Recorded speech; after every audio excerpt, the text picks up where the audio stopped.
Now in session, the Honorable Chief Judge, Glanville presiding. Court come to order. All right, good morning, ladies and gentlemen. Please be seated. All right, we're back on the record in the matter of the state of Georgia versus Khalif Adams et al. In 22 SC 183572. All right, Mr. Stilwell and Mr. Botts and Mr. Sharp, good morning.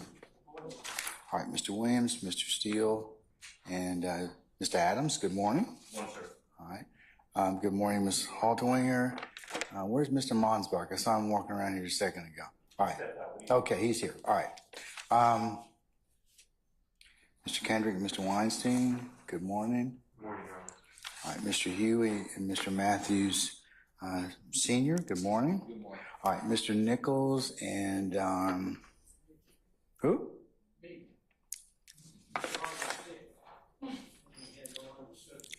Whereas his other two counsels, Ms. Westmoreland and Mr. Gardner.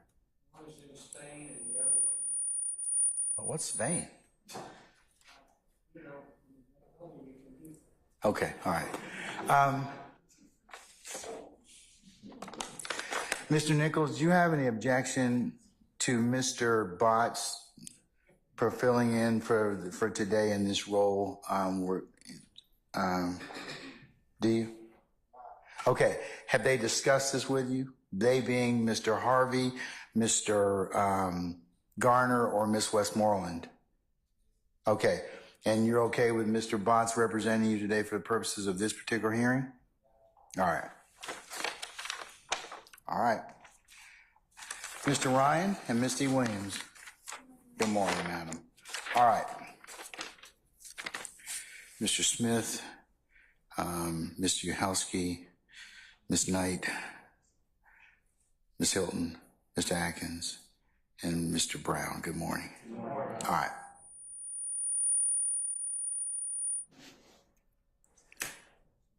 Is Mr. Yusuf over there in the corner? Okay, all right.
Okay. Counsels, I believe that when we left off last night, Mr. Adams and Ms. Hilton, you have advised me that you have 6 remaining areas from the June the 26th Yes, sir. interview. We did. Okay. That is what we indicated yesterday. And so do we? Changes. Okay. All right. Can we pick up, Mr. Adams, if you'll just tell the court which one from I'm using your proposed redaction, which is already a court exhibit and has been forwarded to Ms. Weaver. Yes, sir. Tell me which one you start off with, and we'll pick up like we did yesterday. Okay. With the court's permission, what I'll do is I can outline for you the 2 that we have since yesterday agreed on. Okay, and go ahead and give me those. The first one is going to be, and this is an agreement with some change, where it says page 491, line 14 to page 492, line 5. So what we have agreed to is that what should be redacted is page 491, starting at line 16 instead of 14. So page 491, line 16, all the way to page 492, line 5. Okay. And Ms. Hilton, what are the corresponding video audio time references? And there's all redaction extensions, for line 16, it'll start halfway in that sentence, and so the beginning time is 5:37:02. 5:37:02 to, And then we'll actually extend to line 14 That's right. on page 492, and that will go to 5:37:53. Mr. Adams, are you in concurrence with those Yes, changes? I agree with that. All right, anybody else have any further discussion or argument about those particular time periods? All right, hearing none, sir, go on to the next one you've reached concurrence with. Yes, sir. The next one, if we drop down to page 500, line 15, page 500, line 23. In my notes, that is an excerpt that references Mr. Copeland referencing text messages with D and or Shannon in regards to killing or doing harm to him. And we agree that those lines should be redacted. All right, is the statement in concurrence? Yes, Your Honor. Can you give me the corresponding audio video marks, please? It's going to be 5:45:45. 5:45:45. Yes, so 5:46:01. Okay. All right, any further discussion or on that particular period? Okay, all right. All right, so that would mean you have 4 left. Yes, sir. Okay. Which one you want to start off with? All right, so the first one is going to be page 488, line 1 to page 491, line 10.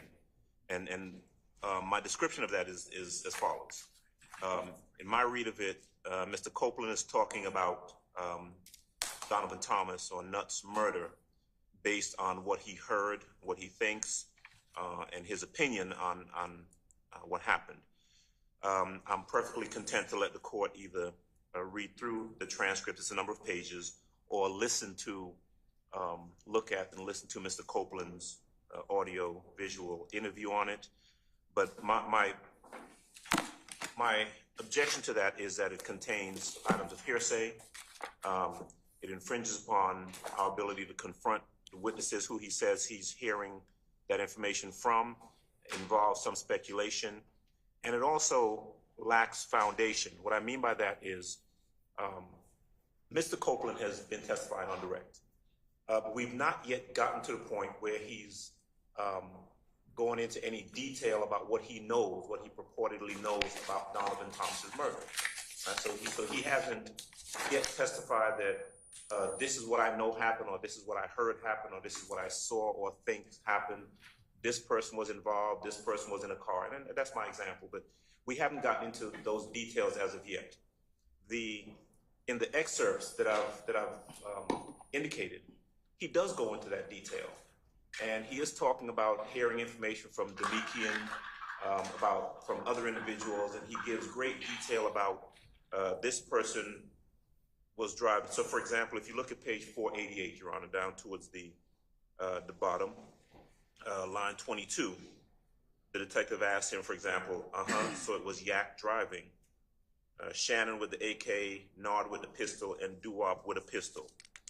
And going over onto the next page, Mr. Copeland says, nah, I don't think Doo-Wop had no pistol. So he's going into, and I'm sorry, if you go down a little bit more to line 6, where he says, yeah, I just know Yak. They said Yak was the driver.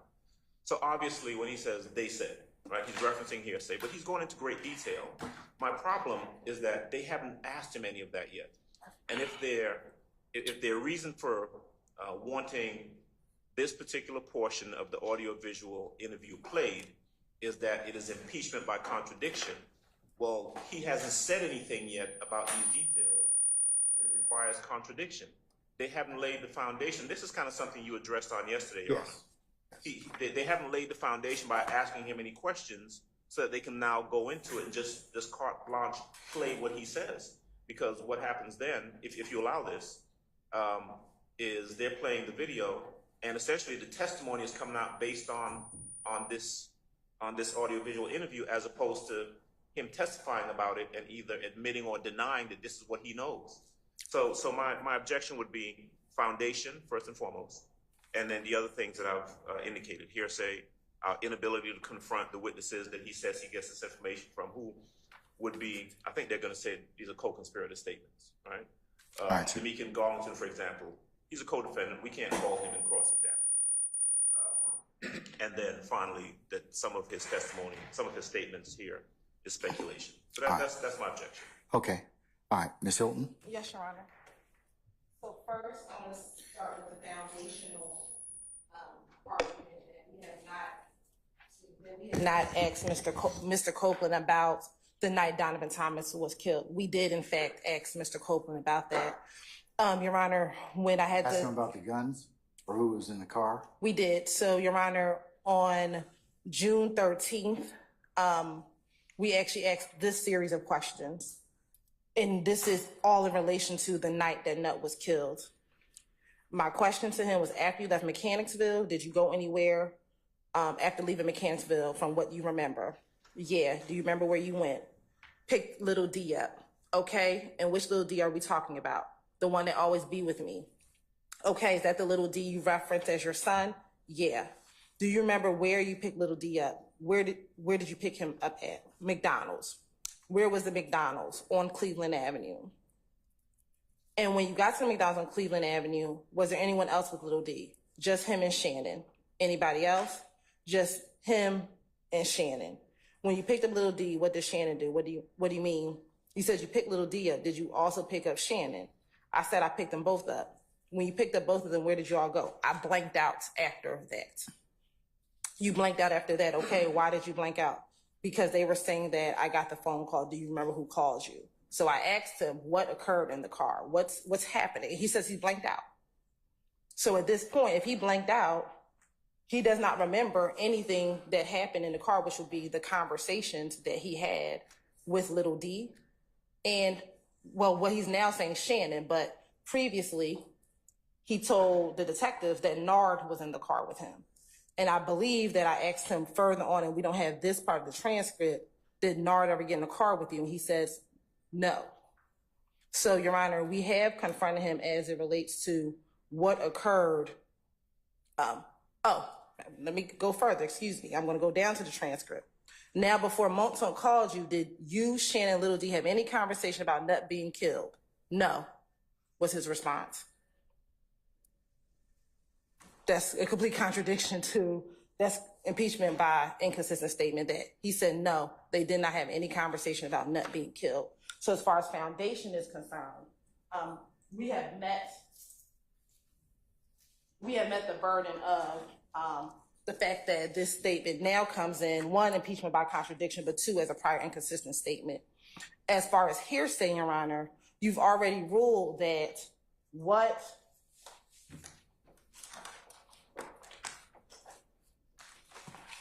Demetrius told Copeland in the car comes in as co-conspirator hearsay. The court has already made a ruling on that. And when you look at page 488, starting at line 1, Detective Thorpe's question is, okay, so let's go back to Nutt. Make sure I got everything right. Demetrius pretty much told you it was him, Shannon, Nard, Bentley. Copeland corrects him. Nah. It was Demetrius and Thug, D and Thug and the girl. Supposed to went to Bentley's house. This is based upon what Demetrius told him. He says, you feel me? And when they got finished doing that, they supposed to pull up on him at the house. But I think the girl Bushi, you know what I mean? That's the girl who's supposed to, she know what's going on. You know what I mean? This is the girl Shannon turned against me. You remember they came and shot at us while I was in the car? This is the girl who I thought told them that I was at the hotel with them. He's now referencing what he told the detectives about, I believe in the January 28th interview. He's now referencing what he told the detectives in January 28th about Bushi potentially setting up him getting shot at on the highway. And then detective says, right? Then Thorpe says, So it was Yak driving, Shannon with the AK, Nard with a pistol, and Doo-Wop with a pistol? He says, nah, I don't think Doo-Wop had no pistol. Okay, right. But you just know what seats, how everybody was sitting in the car. All you know is Yak was driving. Yeah, I just know Yak. They said Yak was the driver. Again, talking about with Demetrius. Because he said, if that's based on what Demekion told you, yeah. Little D, okay. Did they say that anybody else or just in y'all circle? He says, nah. Like, I told people, you did? Because I just wanted somebody to believe that I ain't do it. Yeah, I told Big Boo who did it. Like, shit, boy, goddamn, they did. You know what I mean? I never know what was going to happen. I was just like, don't say nothing. Him telling what he told Big Boo. Then continue on. But I think if y'all, and it's indiscernible, but I think he's saying that Shannon told New Baby. I know Shannon too much. I think Shannon told New Baby himself. You feel me? And New Baby's his girl? Yeah, New Baby. So you know what I mean? Because the story came out, though. 2 people said it. What? That Shannon and them killed him. You feel me? Like Bentley's girlfriend is Nut's sister. Uh-huh. Yes, his baby mom is Nut's sister. And you know what? You know what she told him? What? How could you be around him and he's supposed to kill my brother? And Bentley said, if you feel like he killed your brother, just let me know. One call and it's on. That's why me and Bentley fell out. You know what I mean? So again, he's offering that comment to say this is why him and Bentley fell out. Then he says, you know what I mean? Like, you don't let nobody tell you no shit like that. Nigga, you know I ain't had nothing to do with that nigga getting killed. Detective Thorpe says, I'm gonna make a phone call. Detective Thorpe actually leaves the room.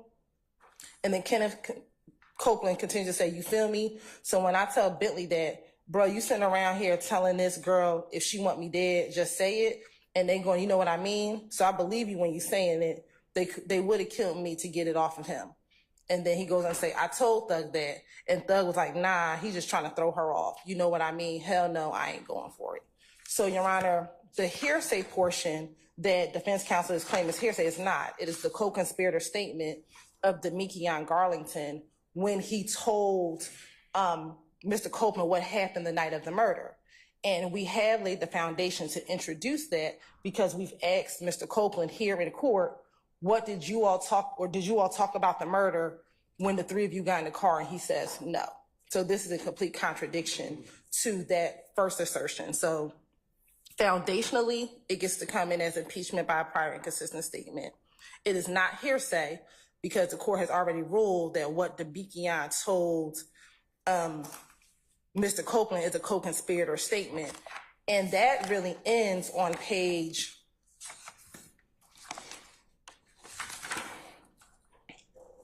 489.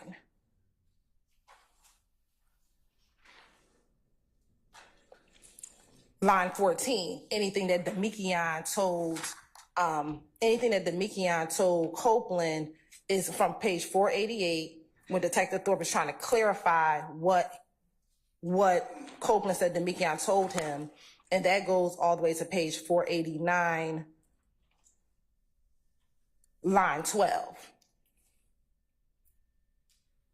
And Thorpe confirms multiple times, this is based upon what Demekion told you. And he says, yeah. So again, this is the co-conspirator hearsay. After line 14, that's when he begins what page now? On page 489, that goes into who Copeland told about it. So Copeland is now saying, I told Big Boo about it. And he told Big Boo not to say anything.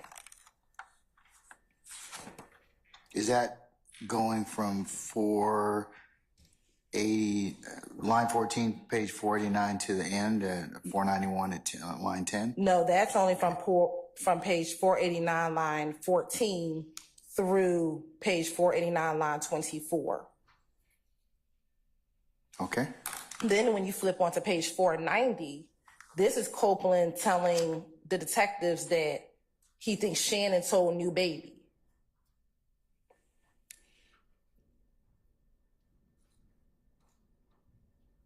And he's saying that more people knew about the murder, so his thought is that maybe Shannon told New Baby. Now, that is speculation. The state has no objection to taking out that portion of it.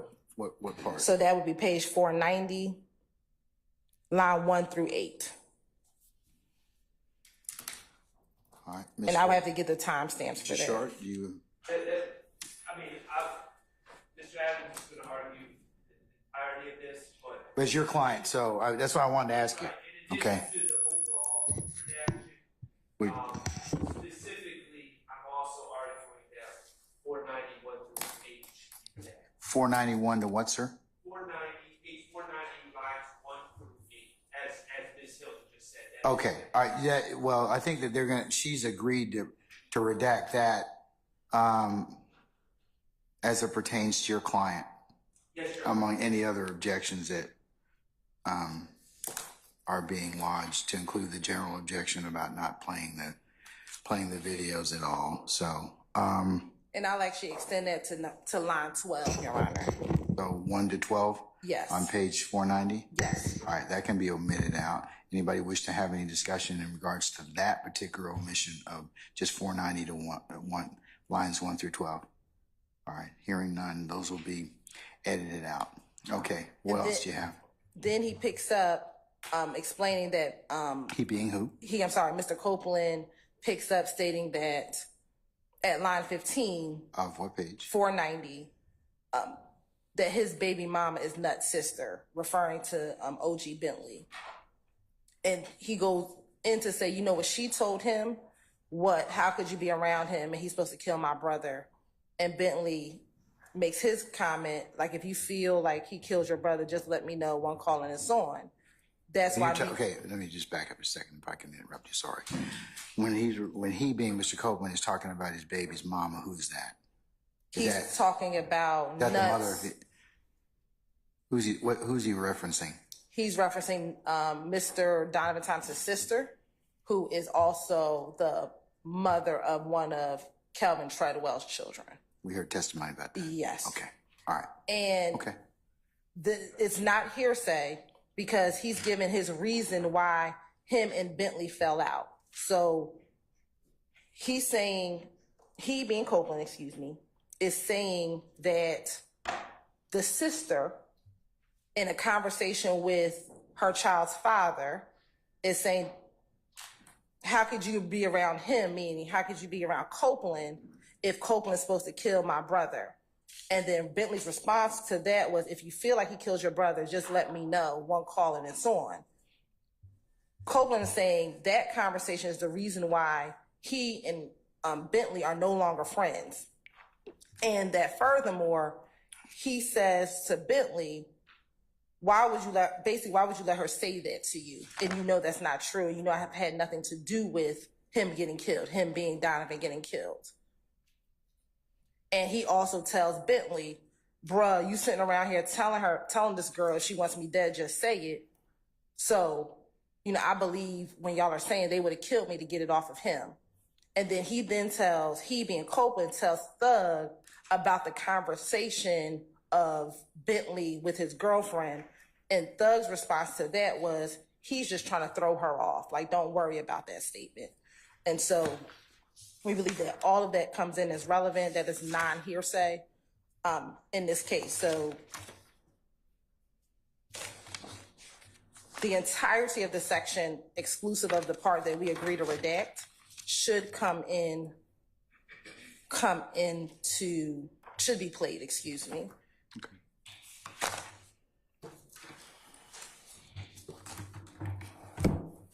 All right.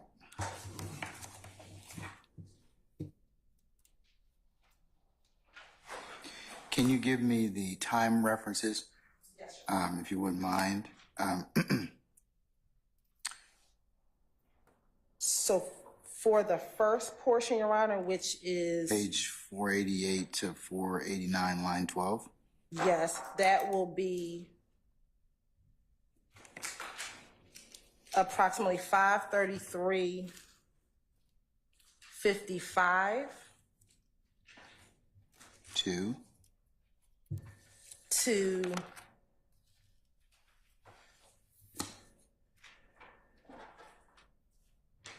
5:35, approximately 15. Okay. And This- then the next portion, I believe, is page 489, line 14 to 489, line 24. Yes, Your Honor, and that would be I would say approximately 5:35:20 5:35:20 to approximately 5:35:32. Okay. All right. And then the omitted part that you wished that you've agreed to take out in regards to Mr. Stillwell on page 490, lines 1 through 12. What is that? I think, Your Honor, that's going to be approximately 5:35, probably 40 to 5:36:13. Okay. All right. And then 490, line 15, I think through the end. What does that go to?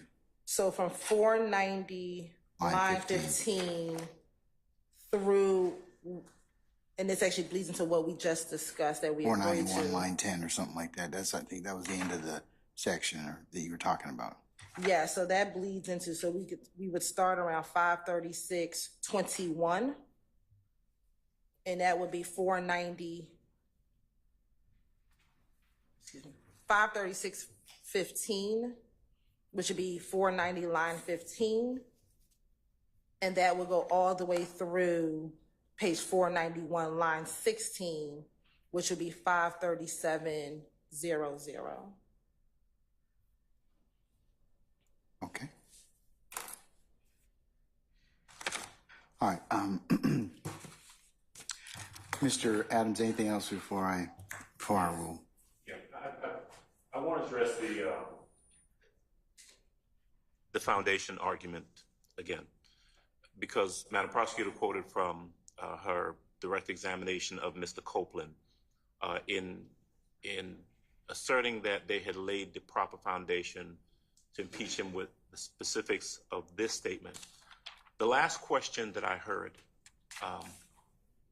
after Mr. Copeland says, I blanked out, is where he's asked about whether in a phone call that he receives or in the car, and that's very specific, was there any discussion about Nutt's murder, right? That was on the stand. Right, when he was on the stand earlier. Right. Okay. That's as far as the questioning goes in terms of any details, right? Now, if you look at the transcript and if you listen to his statement, there's no indication as to the information that he's relaying that he got from Demikian or anyone else when he got that information. So I would agree, right? I'm going to be as objective as I can here and say that if the state had gone further in their questioning, right, and say, okay, well, what about later on? Did you all meet anywhere? Did you all talk about this at any point after that? But they were very specific, and they ended the last question about what he knew about Nutt's murder was in a phone call or in the car. And so it is clear in my reading from the transcript that Mr. Copeland is referencing other conversations that take place at other times, and they can't simply say that, well, this is impeachment by contradiction based on, the answer to those two questions. And so I think that there's additional foundation that needs to be laid before they can simply carte blanche just kind of throw this entire statement in there. Additionally, that's foundation argument. In regards to page 490, starting at line 15. Yes, his baby's mom is not sister. There you go. The entire conversation is what Nutt's sister, who is not a co-defendant, what her conversation is with Bentley, who is not a co-defendant. And to say that the reason we want that here, that is clearly hearsay. Copeland's relaying what he knows about a conversation between two other people, not even him. He's not party to that conversation. Right? He hears about that conversation. So he's relaying what he heard there and the statements that are made by Nutt's sister and Bentley. And so it's clear that that's hearsay. Okay, can I stop you I have just a question about that. Would that be that section where Mr. Copeland's talking about his baby's mom is not sister and that. Would that go to effect on listener about what he did or what he said afterwards? I don't think so. Why not? I'm asking because I follow your argument about, and I'm looking at the transcript as well, and about what is being said, but why wouldn't that fall under that issue effect on listener where he's clearly talking about what the mother, the baby's mama, not sister, and what she told him, and then and Bentley. Because And here's why. Because the state points to one line on line 21 where it says that's why me and Bentley fell out. Well, there's no relevance to that. That doesn't have anything to do with his recitation of the information he has about Nutt's murder, right? Because those are the questions that are being asked, and he's relaying what he knows about Nutt's murder. And so for him to inject in there this conversation between Nutt's sister and Bentley, and what they said, and that's why he and Bentley fell out, because Bentley makes a statement about that conversation that doesn't really have anything to do with the information that's being relayed.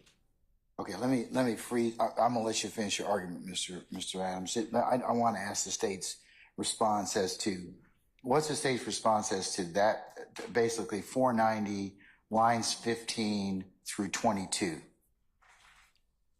Yes, Your Honor. What, because it is a hearsay statement from Copeland's relaying what Nutt's sister and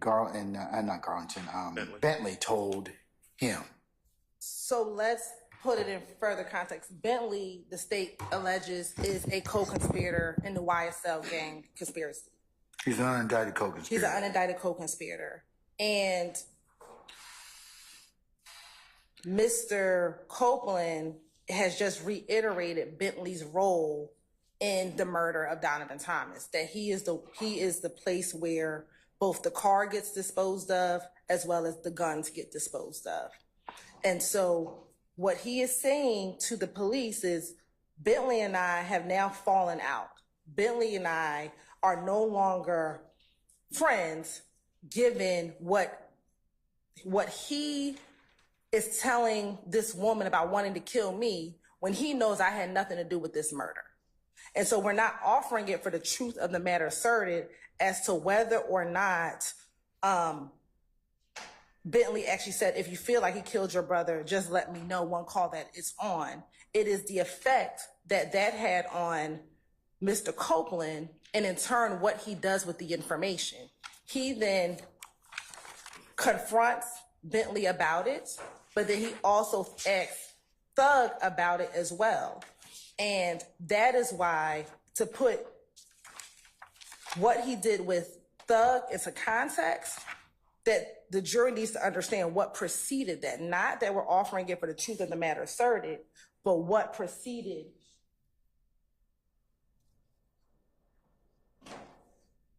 Excuse me.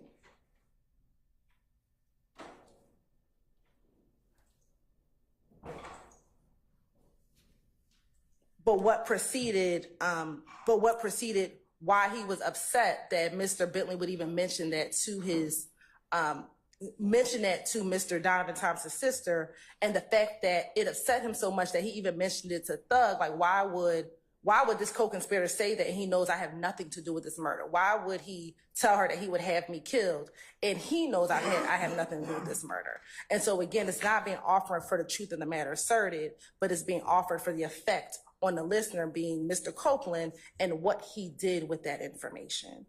And I can't address the foundation issue again, Your Honor, regarding us getting this into evidence.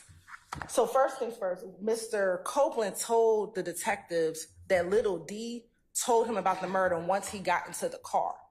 He began speaking about the murder once he got into the car. And then in his initial statement, he says that once Nard got into the car, they stopped talking. And then when Nard got out of the car, when they get to Sky House, they continued the conversation. So when I asked him in direct, was both, did you, Shannon, and Lil D have any conversation about Nut being killed? And this is why they're in the car. He said, no. He said, I did not, which is inconsistent and in contradiction to what he told police. What he told police is, in the car, he told me about the murder. He told me about what happened. And so it is, the foundation has been laid for this to be entered. All right, Mr. Adams, you can complete your argument. I thank you for allowing me to hijack you at that point. No, I think I've done.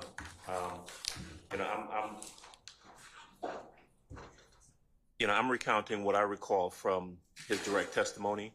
I still don't think that there's been specific enough questions asked of him on direct such that what would be played in this would be impeachment by contradiction. And also, I've got to say, I reject the thought, going back a little bit to the other argument, that, Bentley's an unindicted, everyone's an unindicted co-conspirator. They hear the state tell it. If their name is referenced, they have some conversation about it. If they were around when something happened, they're an unindicted co-conspirator, and so their statements automatically come in. And I reject that. If they believe that Bentley was involved in the commission of Nutt's murder, they could have indicted him and charged him just as a co-defendant, as opposed to what they're arguing now as an unindicted co-conspirator. So I'm going to rest on all the arguments I made previously and ask you that these items be kept out, be redacted. Okay. All right. The court's had an opportunity to consider both arguments of counsels for the defense and for the state in regards to lines 488 line 1 to 491 line 10 and the corresponding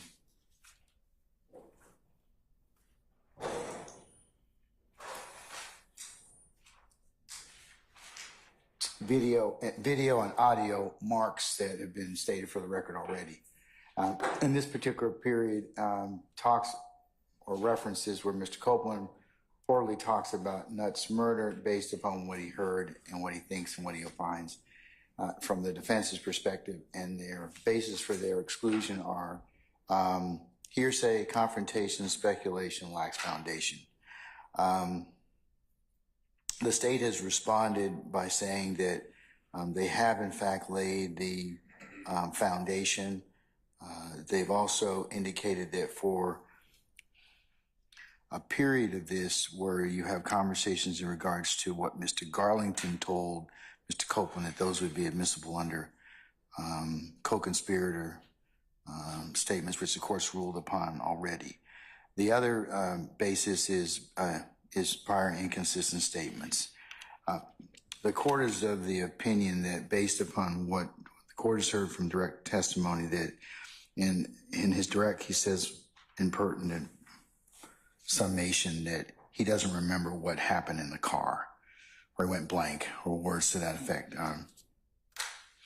Without having a transcript, I can't say the exact words, but the court is of the opinion that the state has asked a predicate foundation to explore from Mr. Copeland impeachment, at least impeachment by contradiction or prior inconsistent statements. So I'm going to omit those and allow the state to play that portion of the tape over a defense objection. Mr. Adams, I will give you and others a continuing objection. Thank you. And that does not include the omission of page 490, line 1 through 12. That's Mr. Stilwell's statement, which are going to be omitted by agreement by the state and Mr. Sharp. All right. Okay? Yes, sir. All right, let's move on to the next one, please. The next one is, if we jump down to, is going to be page 499, line 14 through page 500, line 6.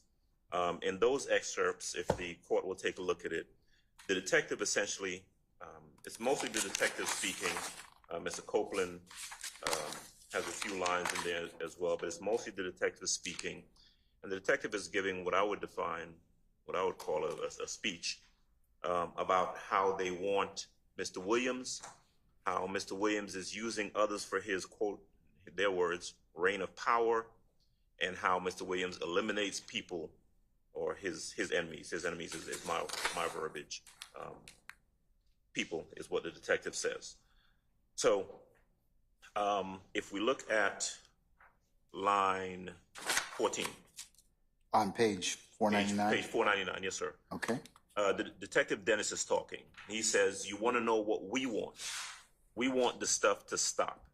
If y'all were just making music, I like rap music. I like some of Thug's music. I think it actually says every now and then. The transcript says if he has any. Mr. Copeland just replies, yeah. Detective Dennis goes on and says, but that ain't what's going on. That's a fake card for indiscernible, all this other stuff. That's the detective talking, giving his opinion. Mr. Copeland responds, it didn't start until we got Thug. And then Detective Dennis responds, exactly. He basically used y'all as his gunners to help him get this reign of power. Nut, get out the way. You're a threat. Anybody that's a threat, he eliminates them. So at what point do y'all figure out that y'all can be eliminated too? He don't care about nobody but himself. What is sounds? Mr. Copeland says, oh, well, that's what it is. Detective Dennis says, so why would you stick around and let this man bring to your demise? So I'm going to go back to some things I say often. Sounds to me like, it seems to me that this is an easy one, right? The state is going to disagree. But this is Detective Dennis. None of this is relevant. The detective's thinking about, what Mr. Williams's music means or what type of person, what his character is absolutely not relevant. There's nothing that this adds to the case. There's nothing that this adds to any. It's not an item of evidence. It's just the detective's opinion, wherever he gets his opinion from, whatever he forms that opinion based upon. That's him. But it's not relevant. His opinion is not relevant. It touches upon Mr. Williams's character. It defines Mr. Williams' character in a way that is impermissible. And again, it's not based on any fact or evidence. It's based upon his opinion. And it's a commentary upon Mr. Williams's music and what it means, which again is the detective's opinion that has no relevance whatsoever for the jury's consideration. And so just based upon that, and of course doesn't give any foundation. I guess I'll throw that word in there, foundation for where the detective is getting this opinion other than just that's what he thinks.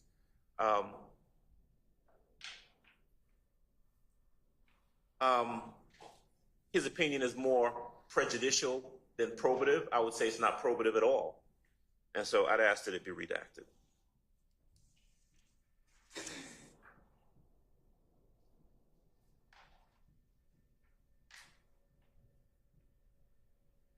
All right, Ms. Hilton.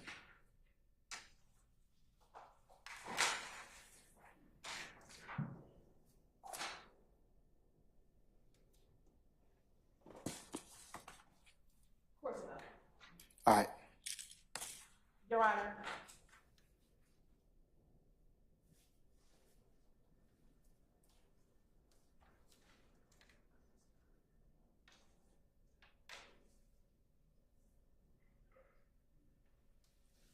Your Honor, the state will agree that beginning at line 23 Of what page, ma'am? of page 499 to page 6 of 500. You mean page 6 of 500 or? Page 500, line 6, I'm sorry. So page 499, beginning at line 23, where it says Detective Dennis, exactly, he basically used y'all as his gunners.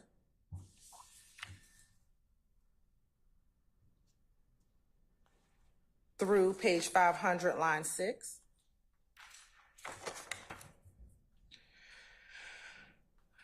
Okay, tell me why you think that I should. The state has no objection to that portion being redacted. The line 22 of page 499. No, line 23. Line 23 of page 499. So yes, through line 6 of page 500. To page 500, line 6. the state has no objection to redacting that portion. Okay, let's talk about I guess the rest, the from line 14 through 22. Yes, ma'am. Your Honor, in line 14 through 22, detective, well, let's go a few lines before this. Prior to this particular statement that Mr. Investigator Dennis says, they're still talking about Copeland's kind of concern still about being labeled a snitch, and who, you know, he's in this space of, what do I do? If I tell, then the streets aren't going to like me. If I don't tell, this could happen to me. And what Detective Dennis says to him is, we want this stuff to stop. If y'all were just making music, he says, I like rap music. I like some of Thug's music every now and then. Copeland says, yeah, but that ain't what's going on. That's a fake card, all this other stuff. And then Copeland says, it didn't start until we got with Thug. This line is in direct contradiction to the defense's assertion in opening that the focus of their investigation was all about Young Thug and his music, that we attacked as the state, as the police officers, that we were only focused on using these lyrics and this music, and then we created a case solely based off of the music. And this is in direct contradiction to that. In the course of the investigation, the investigator Dennis, is telling Mr. Copeland, this is not even about the music. Matter of fact, I like some of his music. This is about what has been happening in these streets, what the shootings that have been going back and forth for now, at this point, 6 months, and putting it into that and encouraging Copeland to continue to tell the truth about what has happened. And then Copeland's response to that is, this didn't start until we got with Thug, until he, I believe, when the we is him, Demekian, and Shannon, that all of this violent stuff started happening. And it's not just about the music. And so we believe that this is in direct contradiction to the assertion that the police officers were solely focused on music and lyrics in this case, but no, they were focused on stopping crime, and it had nothing to do with the music. So for those reasons, Your Honor, we believe that that portion is relevant. Mr. Adams? So the only thing that's, two things. Number one, I think we all know that what is said in opening and not evidence, questions by the attorneys aimed at getting at a certain point, not evidence. And so what they have to prove in court, they have to prove by way of evidence.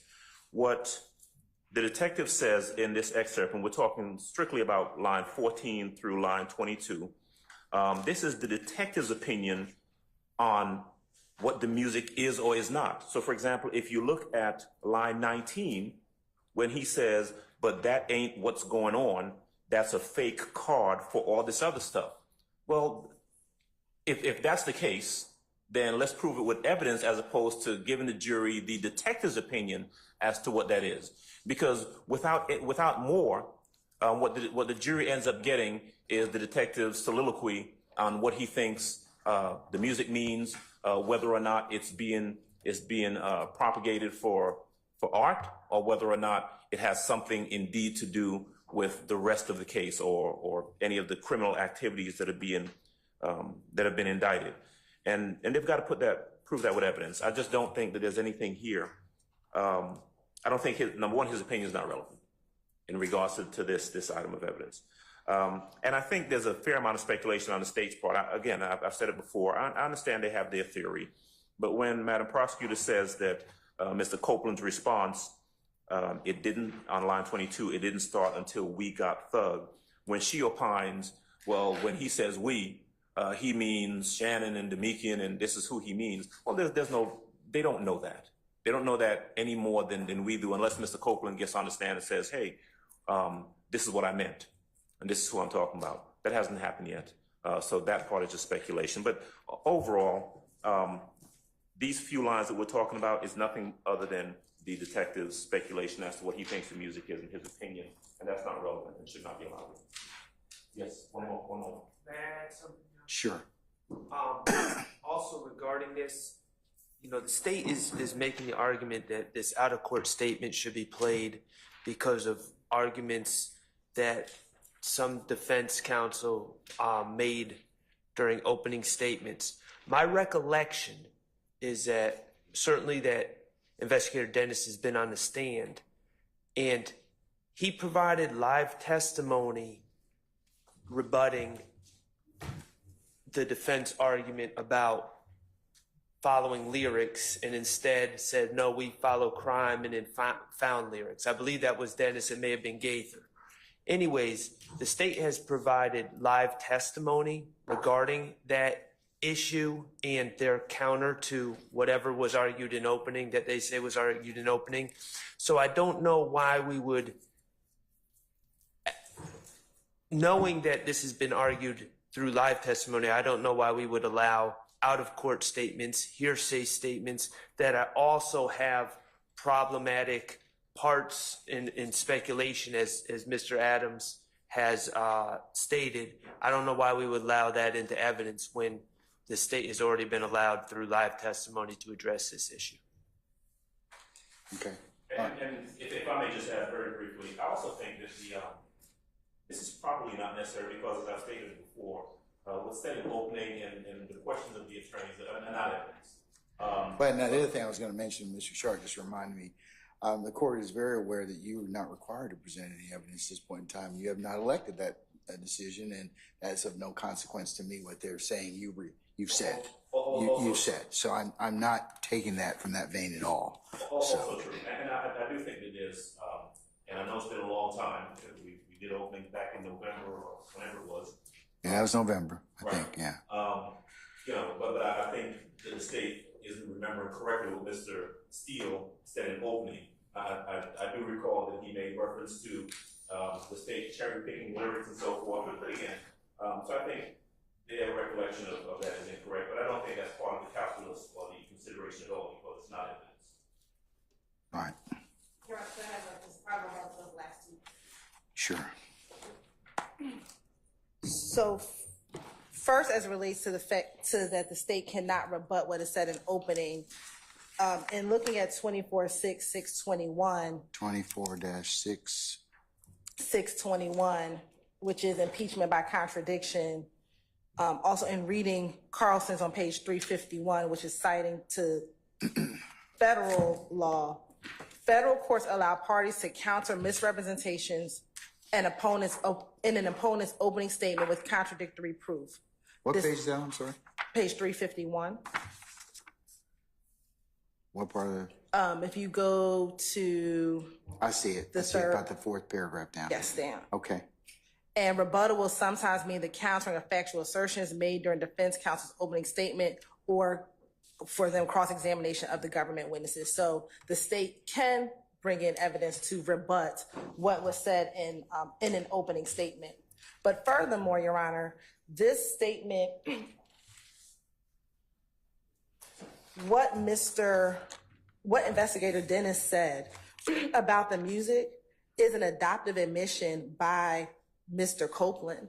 Mr. Copeland does not disavow that this is just about making music. He, matter of fact, agrees with Detective Dennis.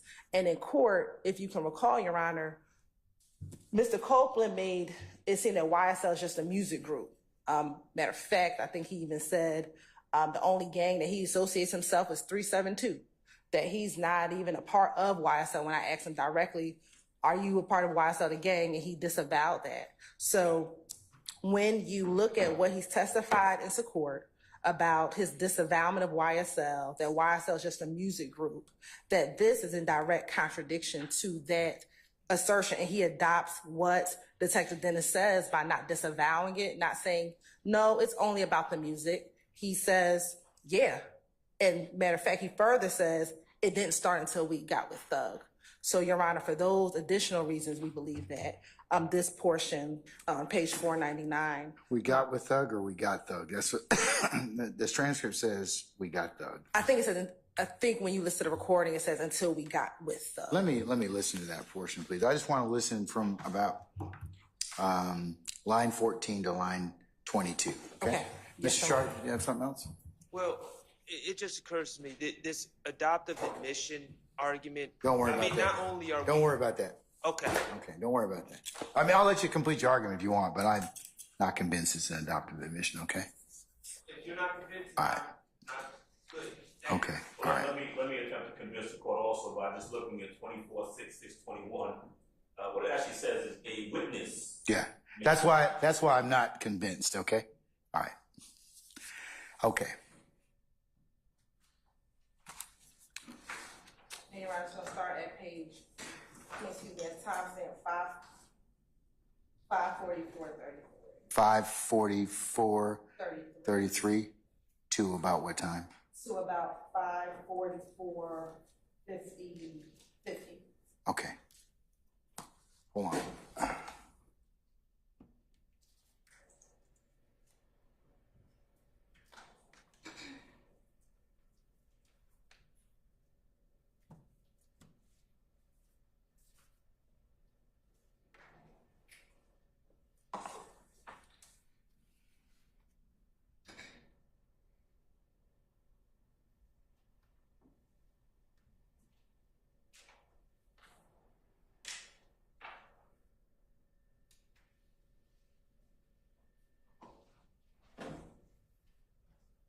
And then like want to, they'll keep coming back telling them, I've been talking to the police, I've been talking to the police. And they just feel as in, there ain't nobody locked up, ain't nobody got no warrants.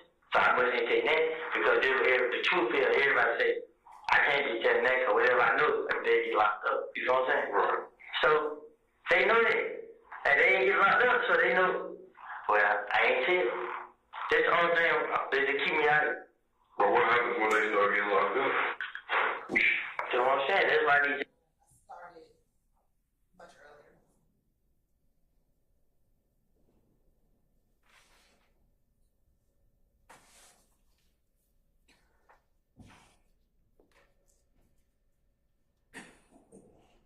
I'm going to restart at 5:44:20.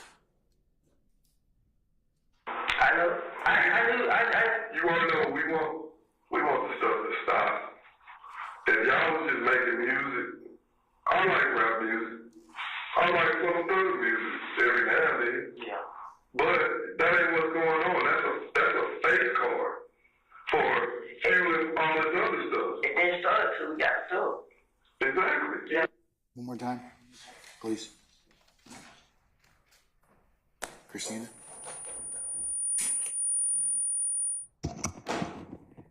Anybody else who wants to listen to it, you're welcome to come up and listen as well. Or what?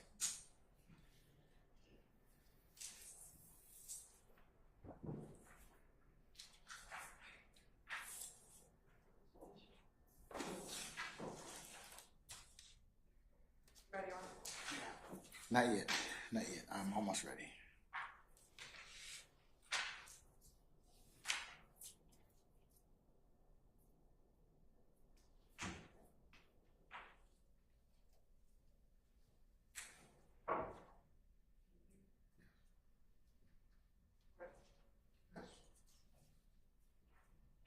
All fish.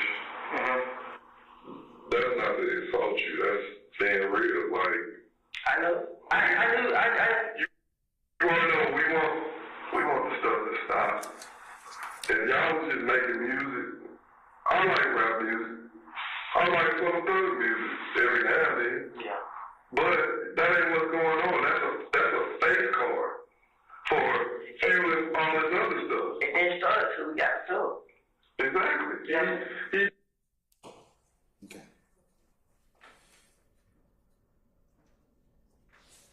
Detective Dennis on lines 14 through 16, part of it is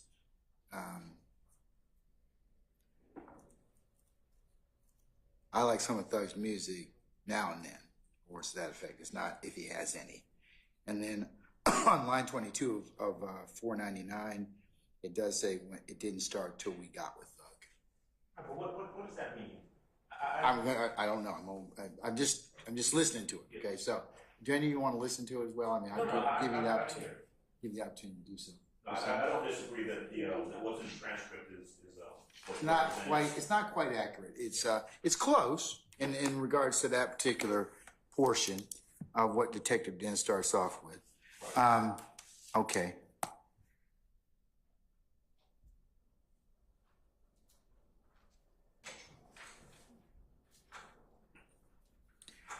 All right.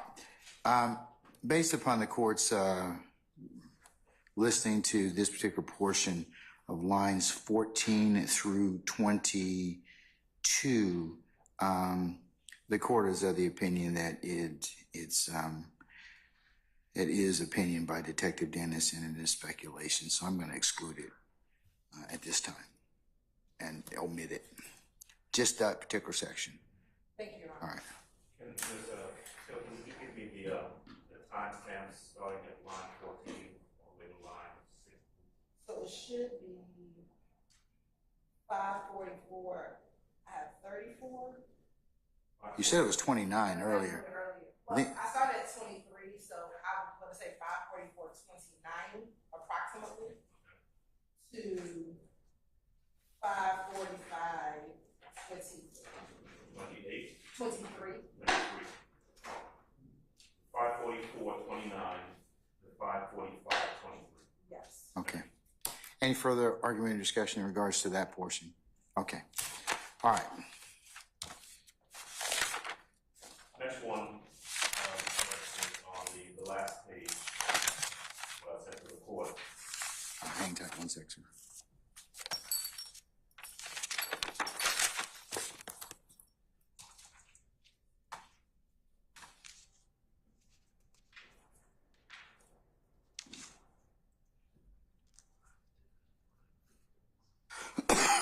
All right, sir, I'm with you. Yes, sir. Is it 523? Yes, 510, line 4 to page 511, line 3. Okay, 510, page, line 4. Yes, sir, to page 511, line 3. Okay. That's a conversation between the detective and Mr. Copeland. Essentially what they're doing is they're talking about who to go after first. And there's some opinion as to who they should go after first. Opinion about Shannon, opinion about D, and opinion about Doo-Wop. In relevant part, I'm going to just kind of read through from line 4. Detective Thorpe is speaking, and he says, so let me ask you this. Of all them, I think he said clowns. Of all them clowns you just named, who do you think the first person I should go after? Mr. Copeland responds, to lock up or to talk to? Talk to. I would say Doo-Wop, but if you go after him first, they're going to have a feeling somebody told. You feel me? That's an opinion. Detective Thorpe, so who you think I should go after first? Mr. Copeland says, B, truth be told, I want to say Shannon. You feel me? Because when he said this indiscernible, I think it says got locked up. Because when we got locked up, Shannon looked like he wanted to tell. You know what I mean? Tell on them. Again, an opinion, speculation on the part of Mr. Copeland. Detective 1, yeah, but that was years ago. How you feel about little D? Like since D was the one that supposedly wasn't shooting, but he came and told you. Ms. Copeland says, D thinks he's hard. That's his opinion. Detective 1, so he probably wouldn't just because he thinks he's hard. Mr. Copeland says, right. When I gave him your number and then y'all let me go, I was looking at him like, damn, D, like he the one, he knows I gave him your number, bruh. You ain't have to go tell everybody. Detective says, right. Mr. Copeland says, you know what I'm saying? Like he indiscernible on me. That's a little further. It's, I think it stops at line 3. But it's clear that whole colloquy from the previous page, 510 to 511, is all a matter of speculation. What the detective is asking Mr. Copeland as to who they should go after first, either to talk to or to arrest, there's no way that there's any relevance to that. Mr. Copeland's opinion, speculation as to who might talk or who might not, regardless of what he knows about those individuals, is in fact speculation, it's opinion, and it's not relevant. So my objection to that colloquy on that page in a few lines would be that it is improper speculation, impermissible speculation, and irrelevant opinion, and it should be redacted. It simply has no relevance whatsoever. All right, sir. State. Yes, Your Honor. Your Honor, this is very relevant. Again, the defense's theory about this case is that they didn't do any investigation. They didn't do anything. All they did was take what Copeland said and ran with it. And what this shows is that the detectives were trying to speak to other individuals in order to corroborate what Copeland told them. And so they are asking Mr. Copeland his lay opinion on who out of these individuals he should talk to. So I know we keep throwing around the word speculation and opinion, but a lay witness can give their opinion if that opinion is rationally based on the perception of the witness, which is 24-7-701. Mr. Copeland knows the individuals to whom he's been talking about. He has spent time with them. He is friends with them. He considers some of them like his brothers. We have pictures of them together. So he can, based upon his own opinion, can say, this is who I think will talk to you all, based upon his interactions and his lay opinion, Your Honor. So the fact that he tells them, here's who I think you should talk to, here's who I think will talk to you, is a proper opinion that he can give. And it's clear that it's an opinion because he talks about Duwop versus Shannon versus Demikian. And he tells them, here's who I think you should go to first. But if you go to this person first, they're going to know that I told something. Can I ask you a question? Yes. Or hijack you just for a second. Sure. Did you ask Mr. Copeland about this on direct already? Ask Mr. Copeland on direct about any of his discussions with Detective Dennis in regards to this part of the investigation. I don't recall it being asked. About if he told the detectives who he should speak with in regarding this case. No, I don't believe I asked him directly that specific question. Right, I'm gonna exclude it for foundation right now. I'm not saying it may not be admissible for other reasons later, but I agree with Mr. Adams. It is speculation and opinion. It's not relevant under 401 at this point in time. However, having said that, if somebody opens the door as to it, or if you continuing with your direct examination lay a foundation as to ask him any about that, then I'll reconsider. So I guess my question is, if I ask him, did you advise law enforcement who they should speak to? There's going to be a lay opinion objection. When I'm saying it's not a lay opinion, it still might be speculation or opinion because it's got to be based on something. You're saying it's based upon he knows these people and he's got them, but you'd have to lay the foundation to ask that question. But I think we have laid the foundation, or we've established. Here's the thing. I don't think you get cover because he says, I don't recall, or I don't remember. I think you still got it, as I mentioned to you yesterday. With all due respect, you still got it since you haven't asked him about it yet. It wouldn't be proper to just play this. However, if you can lay the foundation based upon the argument you just told me, I'll certainly consider it at that point.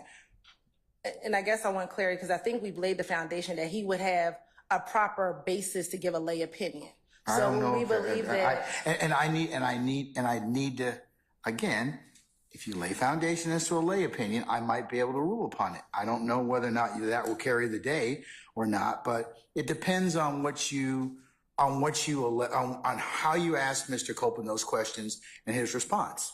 Like I told you, I'm not saying that it may not be, but not right now. All right. So I'm gonna exclude that for the time being for foundation, but in the arguments of Mr. Adams. And like I said, I'll come back to it if you remind me at the appropriate time, and we'll look at it. Okay? Yes. All right. And, can I get the timestamp? Yes. That is going to be 5:54:22. 5:54:22. Through 5:55:19. 5:55. 555-19. All right, any further discussion? Okay. The last one, Judge, is page 512, line 18, to page 517, line 19. And Your Honor, based on your previous ruling, I think that this covers that same area about who they should speak to. So, given your current ruling, Okay. the state will just address it at that. Let me have the time. Let's have the time markings as well. So that will be excluded for foundation as well at this time. At this time. And that was going to be the same one. Okay. All right.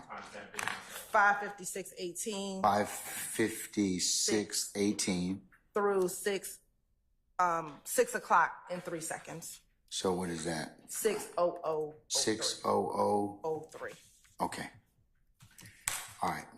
That's it, Judge. That's all that we have on behalf of Mr. Wayne. Okay. Before I return to Mr. Sharp for the two ones that we may have, and I think I asked the state about those. So let me get to that place and let me get to it.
And I think that there's two that we may need to discuss or talk about again in regards to your client, Mr. Stillwell.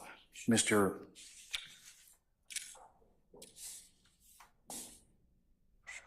Weinstein, anything else in regards to June 10th interview? All right. Mr. Matthews Jr., anything else in regards to June 10th? Okay, and good morning, sir. All right, Ms. D. Williams. All right, Mr. Botts, on behalf of Mr. Nichols, all right. Okay. Anything further? Now I'll turn to Mr. Shark. Yes, sir. I think that you were going to take a look at your notes or whatever in regards to for two particular areas. So have you done that so far, sir? Well, I think we tabled it to, I don't know if I was necessarily going to look at my notes, but I've given those issues some thought, but I think we tabled them for further discussion. Are you going to wait until they're played to object, or do you want to, can you identify them for me so I can rule upon them? I have them, Your Honor. Okay. I believe it was, Tell us what the page reference was, Ms. Hilton. I think it's page 361. That's one, line 1 to 362, line 10. No, I have line 15 through 17, Your Honor. That's the one where I think it's problem is Shannon, is that correct? Yes, and I believe the court wanted me to go back and listen to and determine if I asked questions. Yes. And, all right, that was one, okay. And did you review that, madam? Yes, Your Honor, and that's consistent with the portion of the transcript that I just recounted in the argument with Mr. Adams about when Shannon got into the vehicle. Again, Mr. Copeland's current version of facts on the stand is that Shannon got into the vehicle with him and Little D at the McDonald's. All right, let me take a look at that right quick again.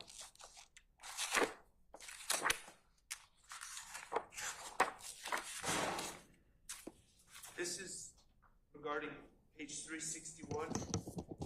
Yes, line 15 through 17.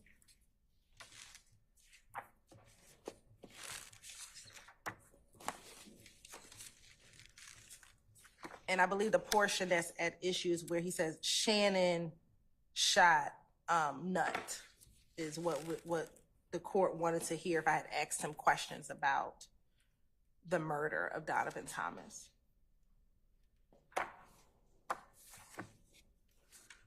Can I just go back and make sure we're on the same page with everything leading up to this? Because, Your Honor, I know what Ms. Hilton's speaking of, but I also had in my notes 361 through 10. So can I just confirm? 361 line 1 through 362 line 10? 361 line 10 to 362 line 10. Okay, I originally had line 1. All right, so, okay. So 361 line 1 through 12, we'll say, the state has agreed that that's coming out. Is that correct? No. Okay, so all of this is in dispute, right? No. From what you gave us originally, the only thing that was in dispute was Shannon shot up Lil Wayne's tour bus, Shannon shot Nut, Shannon does whatever Thug says. On my list, it says page 361, line 1 to 362, line 10. All right, so is the state agreeing to a portion of this to be redacted, or what are you saying? The only portion that we agreed to be redacted is on line 16, Shannon shot up that tour bus. Okay. Line 16, and that's on page what, madam? Page 361. All right, and it says the specific sentence is Shannon shot up that tour bus. And I believe, Your Honor, on Monday, you were holding off ruling to determine whether or not I had asked Mr. Copeland about the murder of Donovan Thomas. And you wanted me to confirm with Madam Court Reporter that I did ask Mr. Copeland while on the stand about the night of Donovan Thomas's murder. all right. Specifically, what did you ask him? Because I do recall you did ask him about that, but remember, consistent with my earlier statements, that what exactly did you? Because this particular, let me just kind of.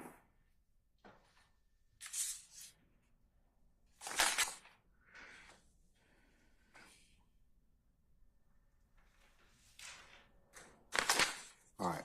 Yes. So do you mind if I keep my seat, Your Honor? Yes, ma'am. You can keep your seat just as long as you speak in the microphone. That's fine. Yes.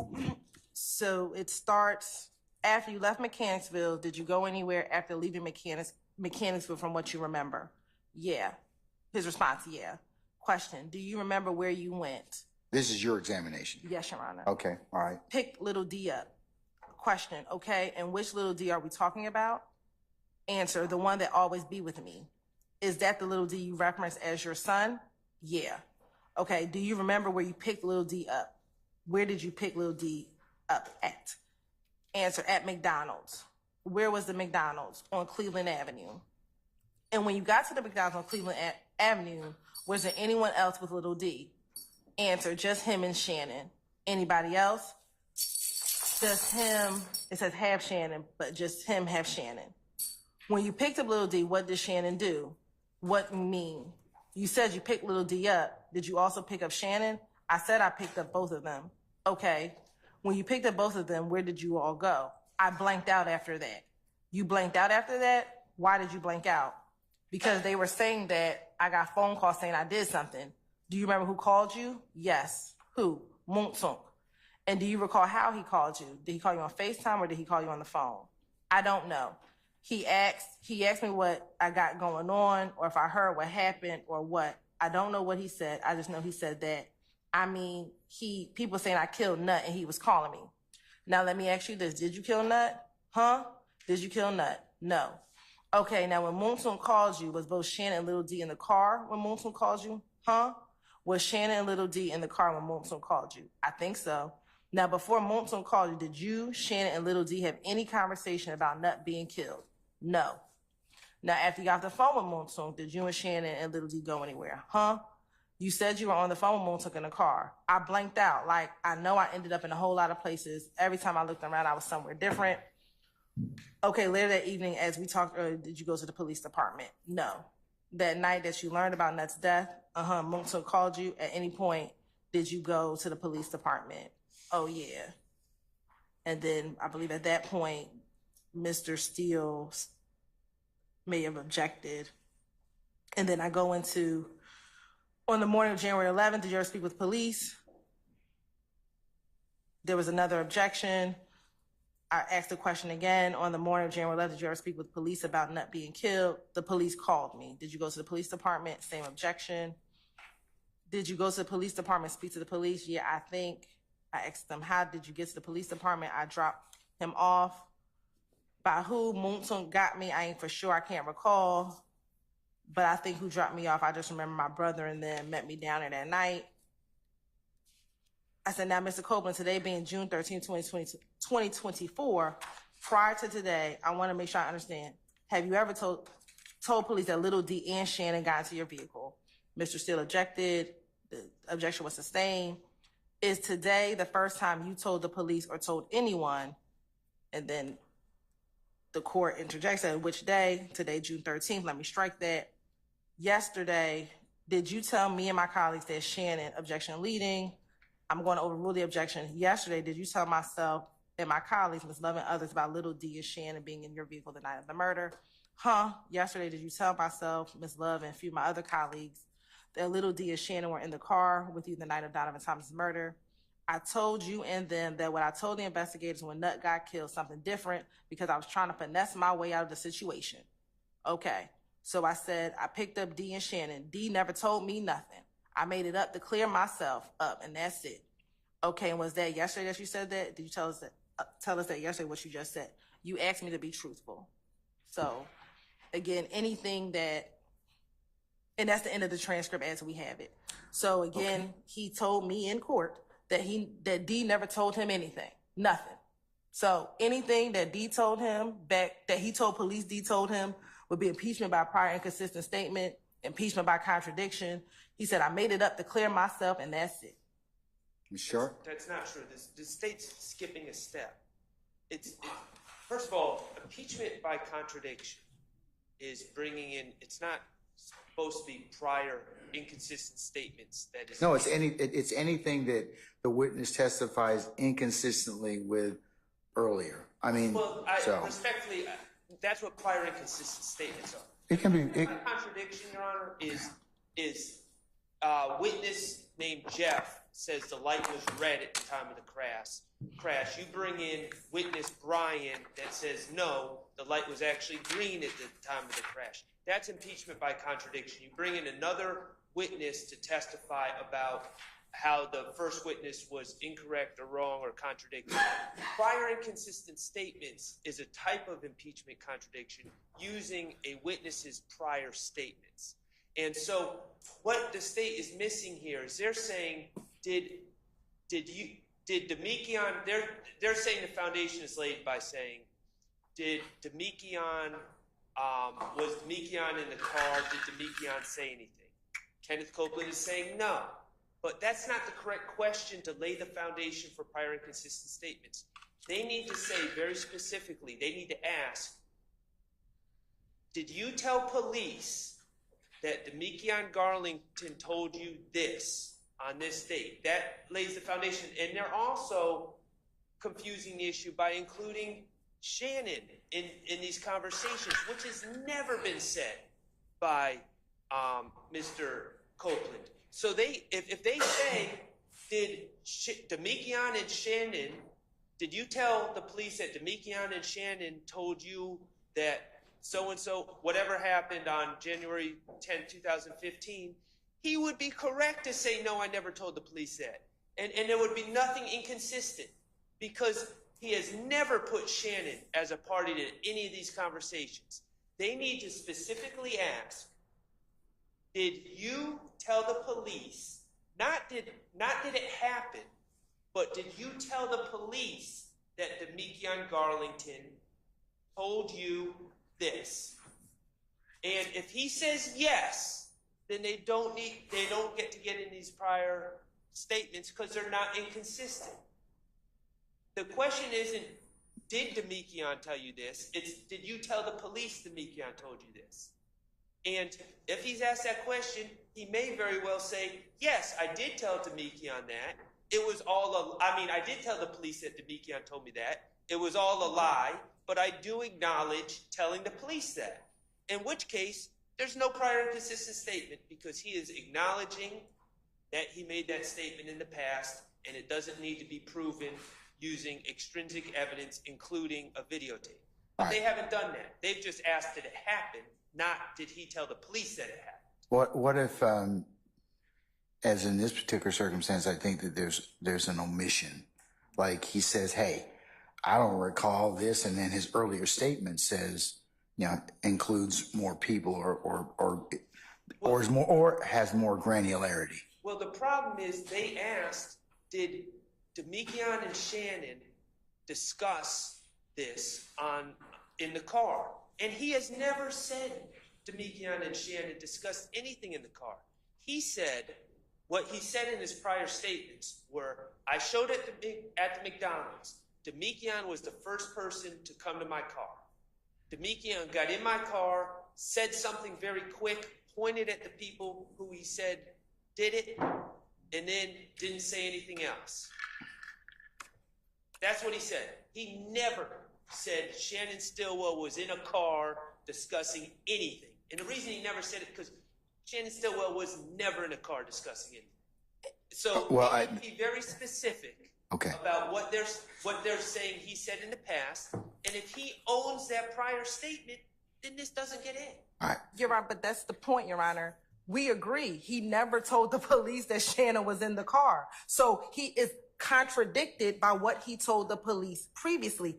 And he said, and I don't have to ask him again, his answer was, I told you and them that what I told investigators when Nutt got killed, something different because I was trying to finesse my way out of the situation. He has already admitted right there that what I said to the detectives in 2015 is a lie. It's not true. I finessed my way. And it's inconsistent with what he is now saying in what he said back then. So that's a prior inconsistent statement. Furthermore, to address what Mr. Shar just said about extrinsic evidence, when it comes to impeachment by contradiction, impeachment by contradiction occurs when a party offers evidence to prove that a fact to which a witness testified is not true. And it can be done by extrinsic evidence. The recording is the extrinsic evidence that we can bring in to show that what he said in court is not true. This is the extrinsic evidence. It does not have to be another person. The law does not say you have to bring in another witness. I can bring in extrinsic evidence. That is the recording of him in the interview room telling the police what he said. All right. Mr. Short, I'm gonna admit or allow the state to play that particular portion from page 361, line 10 through 362, line 10, as impeachment by contradiction. I'll give you a over defense objection. I'll give you a continuing objection as to that, sir. Minus the. Oh, of course, minus the 361 line 16, Shannon shot up that tour bus. Whoa. That will be excluded. What about? Before you go on, can you give me the time reference, madam? Time, video and audio time. So for the portion that is out is 3:29:37 to 3:29:39. Okay. And the balance is from what time to what time, exclusive of that time period? So it'll start from 3:29:20 through 3:29. It will probably stop at 36 to make sure that we do not get into Okay. the middle part, and then it will pick back up again at 3:29:41. All right. Mr. Short, anything, you were going to mention something else, sir? And I understand your ruling as it applies. I respectfully disagree. Do not waive any objections, but I understand what you're saying about he shot the gun and killed none. I don't understand how, on the theory of impeachment by contradiction or prior inconsistent statement, how this part gets it. Thug, this is Kenneth Copeland. Man, whatever thugs say to these ends, Shannon will do it, man. Every time Thug say something, Shannon do it. Like now, if they want to get into the Bloody J thing again, I don't think he's denied anything with the Bloody J. I don't think he's testified to anything different about the Bloody J. He said Bloody J was beaten up. So I say that and beat him up. So those statements, I get what the state's arguing about the killed nut. But those other statements, they're just bad character, generalizations, not inconsistent with anything he's testified to on the stand, not inconsistent with anything that he's been confronted with on the stand. It's the respectfully, it's the conversation in the car that the jury decides whether or not they believe it or not, whether or not the version that they believe was the one that was done on the 10th of January of 2015, or on the stand on or about January June the 10th of 2024. I think it's impeachment for what he didn't tell them in the car. Well, one, that he wasn't there, or two, what he said in the car. So I think that's what the impeachment's for. But when he says, like, man, whatever thugs say to these ends, Shannon will do it, man. Every time thugs say something, Shannon do it. That's not anything that was discussed in a car. State. Your Honor, so two things as to relate to that portion. We have charged Mr. Williams with a leadership charge. So this directly goes to the fact that anything that the leader says, Shannon does. So that directly addresses the leadership charge that we have charged Mr. Williams with in this indictment. Furthermore, Your Honor, again, when Mr. Copeland has said everything that I told investigators regarding the night of the murder, regarding anything I told them, I was telling them anything to finesse my way out of going to jail. This would be in contradiction to it, because he's saying that's a lie. Now, if the court would like, and I have no objection to asking him specifically, does Shannon do anything that Mr. Williams says, and then playing this portion, I have no objection to doing that. I mean, but But it is important because we have charged Mr. Williams with the leadership gang count in this indictment. It's all speculation, and I understand that the state feels it's relevant because they've named that Mr. Williams. They've asserted that Mr. Williams is somehow a puppet master over everyone, which isn't true. But beyond that, just because they've asserted it doesn't mean all types of everything is admissible. It still has to be based on personal knowledge. It can't be speculation. And so, yes, they're asserting, okay, it's relevant because this is the way we charge the case, but that doesn't solve all the other evidentiary issues with. And again, we're not even talking about something that the man's saying on the stand. We're talking about it being played in a tape, out-of-court statements. So just because the state has indicted something a certain way doesn't mean they just get to play a bunch of tapes that fit their narrative. Yes, sir. I'm still going to admit it for its purpose. Over your objection, I'll give you a continuing objection, sir, as to that respect. Yes, Your Honor. All right. We have one more, madam. Yes, Your Honor. And that was for page 386, line 20. 386.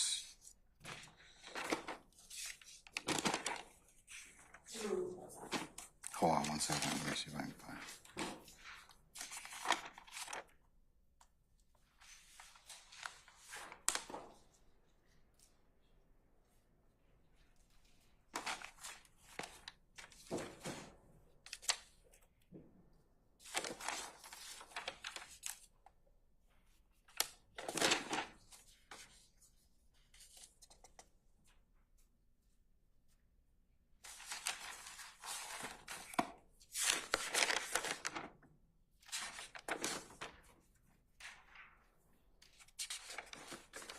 Okay, you said 386? Yes, Your Honor. Line 2. Page 387, line 12. Okay. And Your Honor, I believe this is Mr. Copeland was discussing the conversation that he had with Nutt prior to Kel. The discussion that Mr. Copeland had with Mr. Donovan Thomas Jr. regarding Mr. Copeland's differences with Shell Kel or Kelvin Watts, and the court wanted to know specifically if I had asked Mr. Copeland any questions about whether or not he had ever spoken to Nutt, and we were able to find in the transcript that I did ask him a specific question, and I can read that portion to the court. All right, go ahead. What did you ask him? So it starts with, do you recall telling Detective Thorpe that Nutt was somebody you could talk to? I don't know nothing about all that, okay? Do you remember? I don't know. Yes, I said it to him. I don't know. Do you remember telling Detective Thorpe about the last conversation that you had with Nutt? I had a conversation with Nutt. Do you remember telling Detective Thorpe about a conversation that you had with Nutt? I don't remember what I told Detective Thorpe. Do you remember telling Detective Thorpe that when you saw Nutt, he just told you to chill out and then there was an objection by Mr. Steele. He said, hearsay. Court sustained the objection. I responded, it's going to be effect on the listener. It's going to be what his response was. Judge then overruled the objection. And then I asked him, that you told Nutt, I'm just trying to get money. Was I supposed to say that to the police? Yes, I told the police. Excuse me. I said, you told the police. He said, yes, I said it. Said that was your last conversation with Nutt? I guess, yes, I don't know. When you say you don't know, what do you mean? I don't remember what I told any police. I don't remember what I have told them. And Your Honor, this portion right here, when he says, I don't remember what I told them, it really opens the door to all of his statements coming in without me going in line by line. However, the state has gone back, but the case that I cited to the court yesterday, which I think was the Scudder's case, Scudder case. in which once Scaniers versus the state. Scaniers 318 Georgia 855 decided April of 2024. Yes, Your Honor. And once he says, I don't remember anything I told the police, I do not have to go line by line to asking specific questions. Not saying you have to do that. Not saying you have to do that. But I don't think it gives you carte blanche, as I mentioned yesterday. So does your questioning again indicate questioning in regards to Kel or Mr. Stillwell? This line of questioning discusses speaking to. On the and let me be clear. From what Mr. Copeland was on the stand earlier, what did you ask him that on the stand when he was here several days ago that opens the door or allows you to play this particular part of the tape? And this, it's not contained in this, what I have as a transcript, but I believe when I continued my questioning, I asked him specifically about talking to Kel. Now, I will take responsibility. I did not ask Ms. Weaver to give me the rest of this portion of the transcript, just solely the fact that Why don't I defer on it again until you, and so that'll be an outstanding one. You just need, we will hold that. Can I just clarify? We'll hold that until the transcript is at least a little bit more readily available. Can I clarify our stance though, just so? I'm sorry? Can I clarify our stance to kind of crystallize the issue? In terms of what, sir? Well, the state is asserting that they've established a foundation to get into either impeachment by contradiction or prior inconsistent statements. Well, not yet, Mr. Sharp. I'm going to defer on that until I hear whether or not they have in fact asked enough for me to even entertain this particular set part of the transcript. That's what they're asserting. But just because they ask about No. I agree with you. Okay, at this point.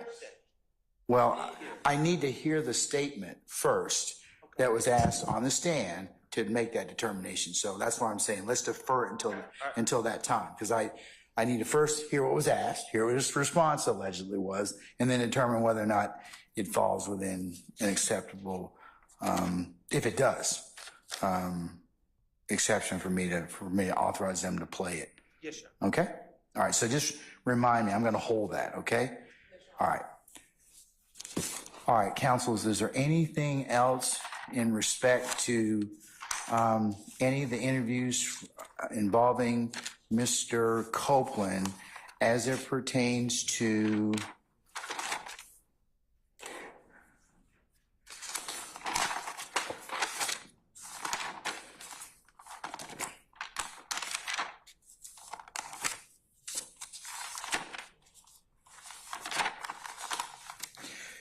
interviews on January the 28th, 2015, February the 21st of 2015, or June the 10th of 2015, other than the one I've held?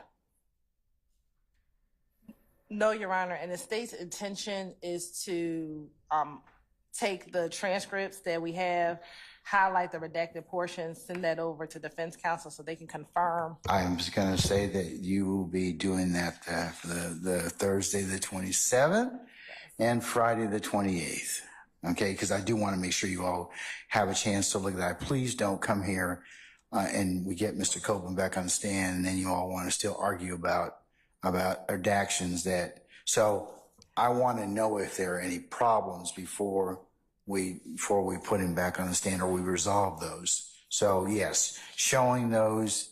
So defense counsel, is that acceptable to you? Can I give it to them by Sunday? Only because, Your Honor, as the court may be aware, we have a full day of court with the other individuals on Friday. And so I'm going to work. This Friday? Yeah. No, we're not. No, not with the other. Okay, yeah, that doesn't pertain to me. All right, so right now. But it pertains to the members of the state. One of my other colleagues. Okay, all right. Yeah, so we can have it till this weekend. We do intend to get it to them by no later than Sunday. At what time? Sunday by 5? My suggestion is that, and you all can do this the way you want to, but you all need to probably look at this. You know, you probably need to play it, Yes. or at least the portions I've ruled upon.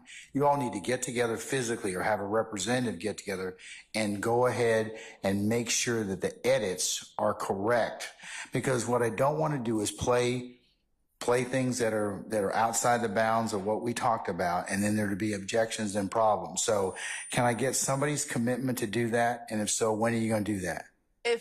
We can do that tomorrow, like just to sit through and run through the times, we can do that, and then the redaction, like with the actual transcript, I can get to get that. All right. So defense counsels, are you okay with that suggestion?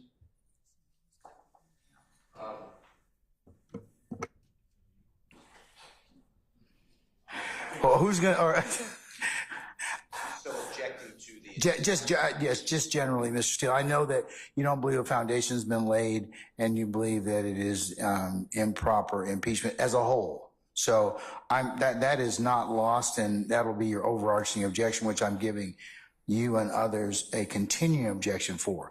But since I've ruled, to the extent that I've ruled on the parts that need to be omitted, that's what I'd like you all to at least make sure that occurs. Yeah, as far as I'm concerned, Sunday is fine if that's what the state asks for. Okay. Is that for the transcript, or are you all going to actually physically get together and look at the video and audio to make sure it matches?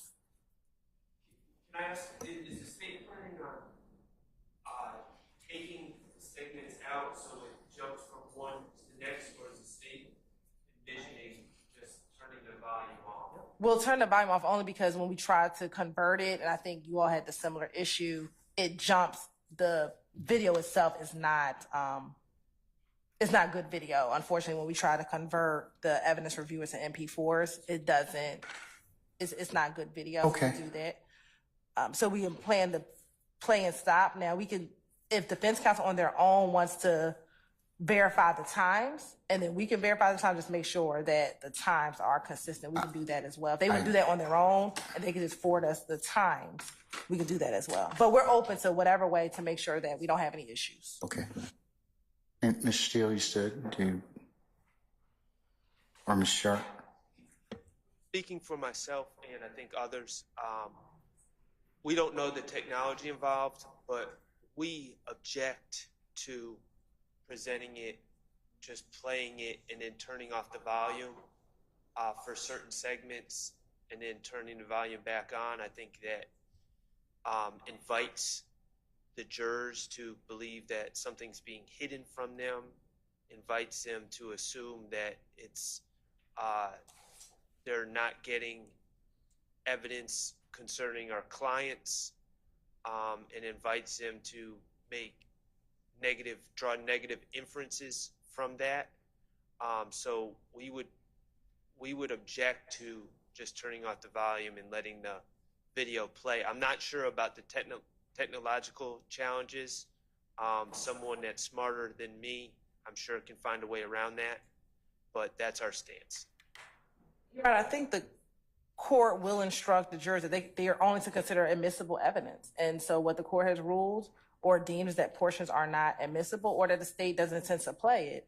And there are portions that the state doesn't intend to play that defense counsel may or may not play. And so if we redact portions and make it seem as if there's one interview, the jury may get confused if there's a portion that the state redacted that now becomes a part of evidence when the defense decides to play portions, if they choose to play it. We've already been doing this in this method. This has not changed. It's nothing different than what we've already been doing. Okay. Mr. Shard, I've noted your objection for the purposes of redaction. I'll just, at this point in time, given what we've done earlier and the challenges that we've had, we'll just turn the sound off at that particular period. And we'll do the best we can with that. All right, anything else? Okay, as it pertains to those 3 interviews. Okay, as Mr. Weinstein's got that look again, We're going to go ahead and recess for a break and for lunch. Let's come back. Council's at about, let's just say 1:15, and we can go ahead at that point in time and take up the jail calls that Ms. Hilton has. We'll identify the email, take up the jail calls that she plans or that the state plans to play at this point in time. And we'll see where the day leads us at that point, okay? All right, I'll see y'all at 1:15, all right? We're in recess.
the jail calls that the state wishes to play at some point in time during Mr.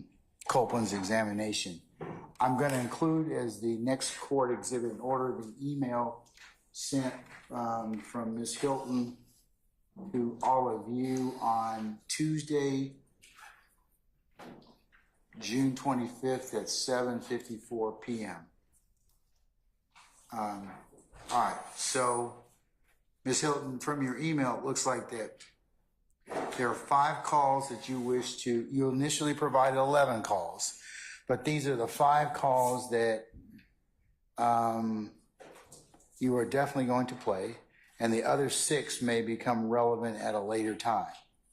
And you say during your email, these do not cover jail calls that you intend to introduce to other witnesses later in the trial. So these are just the ones most immediate that you believe you're going to use to continue with your examination with Mr. Copeland. Is that correct? Yes, Your Honor. Okay.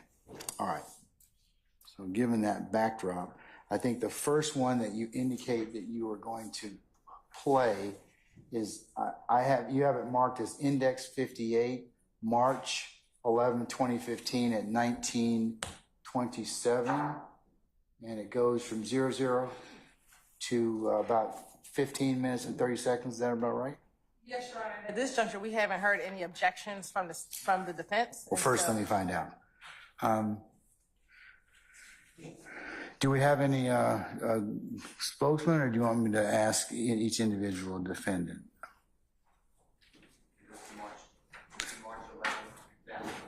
Yes, sir. I have an objection. Okay.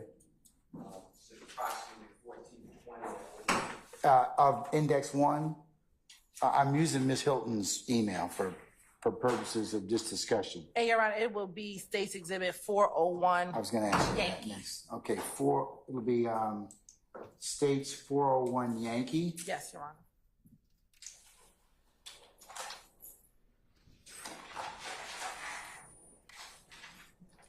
And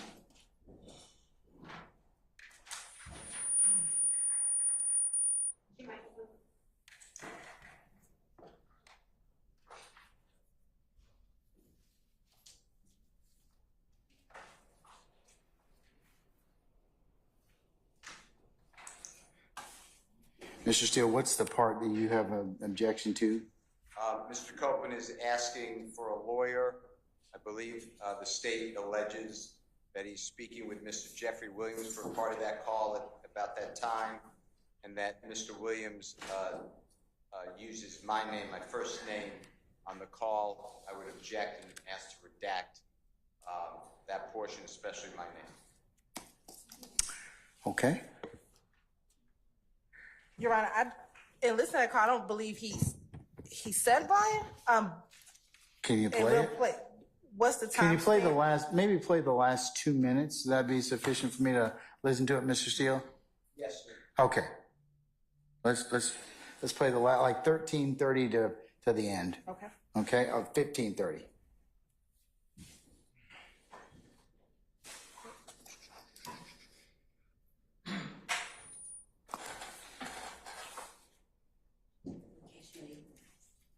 Oh, thank you. Thank you.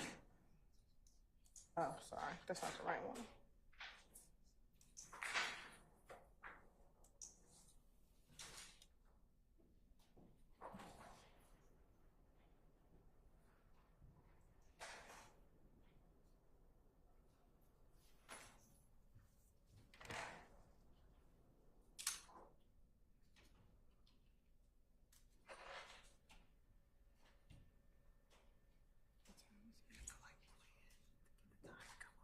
Say what? You go. 13:50.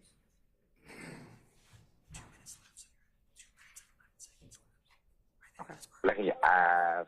Yeah, they say You're right, we're gonna start at 13:30 or 13:33 now. the police let them jump on me. I see Nick crazy, man. Man, whoever has so many problems, and whoever in the jail, all that jumping, that what's your intent, man? What's your intent, man?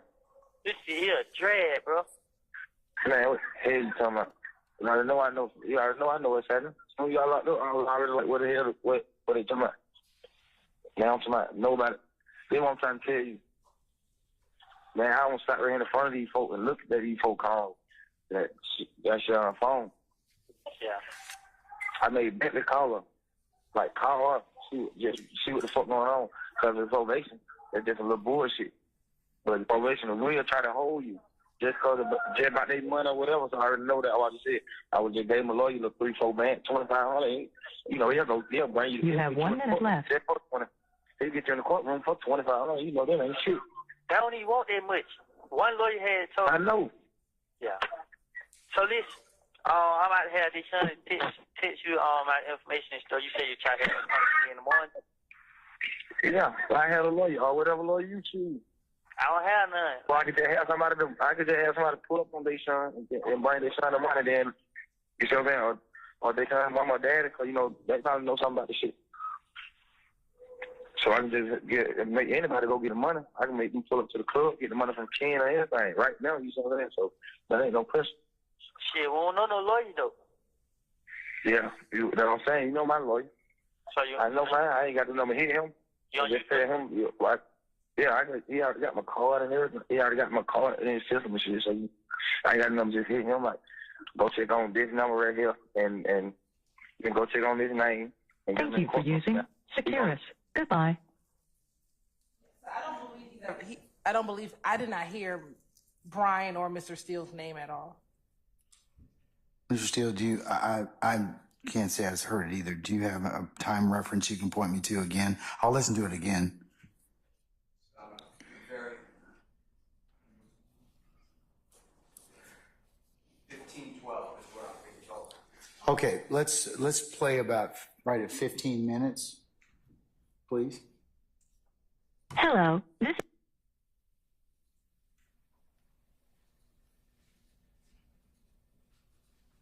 Oh.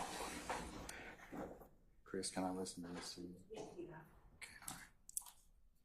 Counsel, I'm going to listen to it through your audio system. You're welcome to listen to it as well again. And it's going to start at 15:04. Go to the club, get the money from Ken or anything. Right now, you see what I'm saying? So that ain't no pressure. Shit, we don't know no lawyer though. Yeah, that's what I'm saying. You know my lawyer. So you? I know mine. I ain't got the number. Hit him. You just tell him. He already got my card and everything. He already got my card in his system and shit. So I ain't got no number. Just hit him. Like, you can stop it. It go does check on this number right Brian. here, and then go check. So. That's fine. We can stop it right before that portion. All right. Mr. Steele, any further? They're going to edit. They're going to not play that. I do hear your name. At least what's represented to be Brian. So that will be excluded. Does anybody else have any specific objections as to any other period of that call from 000 to 15? About 15 minutes, 10 seconds, or thereafter. Mr. Weinstein. No, Your Honor. Mr. Matthews. No, Your Honor. Ms. D. Williams. All right. Mr. Botts on behalf of Mr. Nichols. All right. Mr. Shart. No, Your Honor. Okay. Anything further, Mr. Steele? In regards to that section. Not the part that you just ordered to be staged or not played. It's not going to be played. I want to be clear that we're not just playing his name, but the fact he says, you know, my lawyer, and we'll stop where it says, before it says Brian. And then we'll play after that as well. All right. I don't know the relevance. And then it gets cut off. So I'm objecting to that. To the relevance of, you know, my lawyer. Yeah. Or that part of the tape? What difference does that make? Okay. State? We believe that as a part of the RICO conspiracy, the fact that the leader is offering up his lawyer to pay for another co-conspirator to get out of jail is relevant information. Who it is, that's fine. But the fact that he's offering up his lawyer for another co-conspirator is relevant. Mr. Steele, anything else? Yes, it was a conversation that got cut off. If you look at the records, or if the state bothers to look at the records, I did not have anything to do with Mr. Copeland ever. I don't know who represented Mr. Copeland, so I believe that it is irrelevant. It's just a conversation that was then cut off. So you don't get the entirety of the thought. So I do, if they're going to argue, they being the state's going to argue, oh, Mr. Williams is going to use his personal lawyer, Mr. Copeland. That's not a true statement, so it's misleading.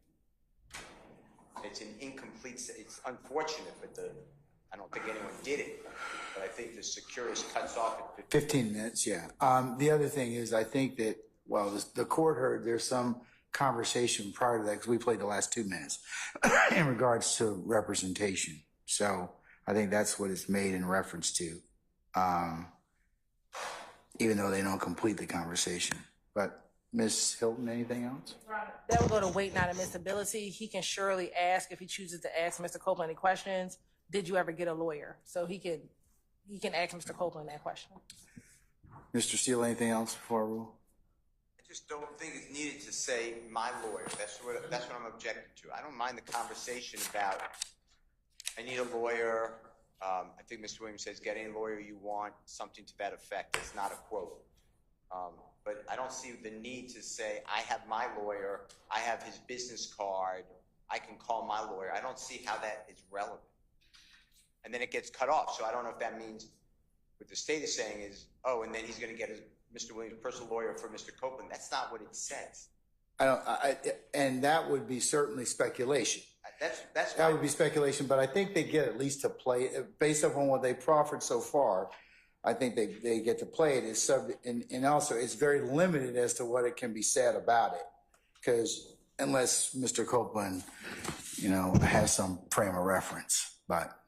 I don't disagree with that, but I would like to leave it after I need money for a lawyer. These are not quotes. But, they're discussing, I need money for a lawyer. I don't know any lawyer. A statement is made, we'll get any lawyer you want, and then just end it there, rather than I have my own lawyer and I have him on Rolodex or whatever I don't think Rolodex would use, but whatever those terms are, at that point I would end it. That's my request to the court. I also object. Let me see if the state has any further issues to that. Your Honor, relevant evidence is any evidence that tends to prove an issue. We believe that the fact that the leader of the gang is offering up his lawyer to his co-conspirator is relevant for this jury to determine whether or not there is a RICO gang conspiracy. And so we believe that is relevant, because the argument is relevant. It also comes in because it's a party opponent admission. This is the defendant Williams telling Mr. Copeland that I will provide. He said, specifically what Mr. Copeland says is, I don't know any lawyers. And he said, you can call my lawyer, is what he actually says. So I think reading it in context, he's saying, okay, you don't know any, but I'll provide mine, or you can potentially use mine. Whether or not he used him or not, that is a question that can be asked of Mr. Copeland. But the fact that he was willing to offer up the lawyer is what is important, not the result of it. All right. Sir. I think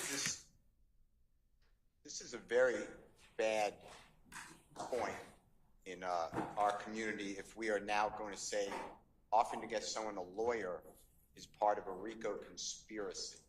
This is a probation revocation case on supposed non-compliance with community service. I know you haven't heard the whole. And I haven't, sir. That's what the recording before we started at 13:30.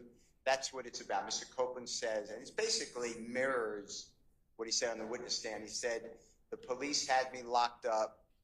These are my words, trumped up charges because my probation officer didn't take out a warrant on me, but the supervisor was asked by the police to take out a warrant on me because of community service hours. I will be getting out on Friday. This is a Wednesday. I'll be getting out on a Friday, and I believe it's a Wednesday. I'll be getting out on Friday when I go to court, but I don't have a lawyer, so it gets continued for me to get a lawyer. So I'm held hostage, basically, by the way the courts are. So Mr. Williams is not part of any of that conversation. He then allegedly gets on the telephone and has a conversation, and that is explained to Mr. Williams as well. I go to court Friday, but I don't have a lawyer. To then say that it's part of a conspiracy to get a lawyer for someone going to court on a probation revocation case, I think is a bridge too far. To say you're going to get a lawyer, I don't have a problem with that. But to say I offered up my lawyer because that is symbolic of a crime, seems to me that if that type of evidence comes in courts, we are all in trouble, because that's what we want people to do. We want people to get lawyers. So I'm objecting to the state's playing that portion. I'm not objecting to the portion that Mr. Williams allegedly is on the phone and is offering to potentially help with a lawyer. I don't have a problem with that. If the state wants to then argue that's somehow part of a conspiracy, I'll argue against it.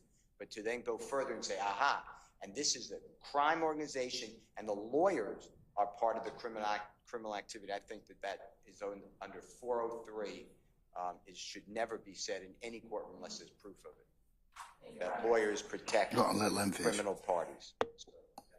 Your Honor, the state never said, I don't even know where Mr. Steele got that last assertion from. The state said what is relevant is that he was willing to offer up his attorney to represent him. That is where it ends. And everything else Mr. Steele said is great for closing argument. But the relevance of it, it comes in, and then he can argue all of that, what he just said in closing. It's relevant. It's more probative than prejudicial under 403, and I'm going to go ahead and I'll allow it. I'll give you a continuing objection, Mr. Steele, in that respect. Okay? All right, so what was the next thing you wanted to argue about, sir, or have me invite my attention to as to the first call? Is it the first call or another call? This is this call, but it's going to be for all of the calls. Okay. All right. There's portions of it that are just conversation about what other people said. I'm just using an example. Val, V-A-L, said that,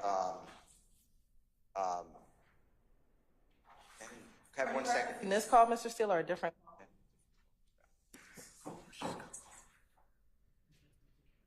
Oh, I'm sorry. I don't.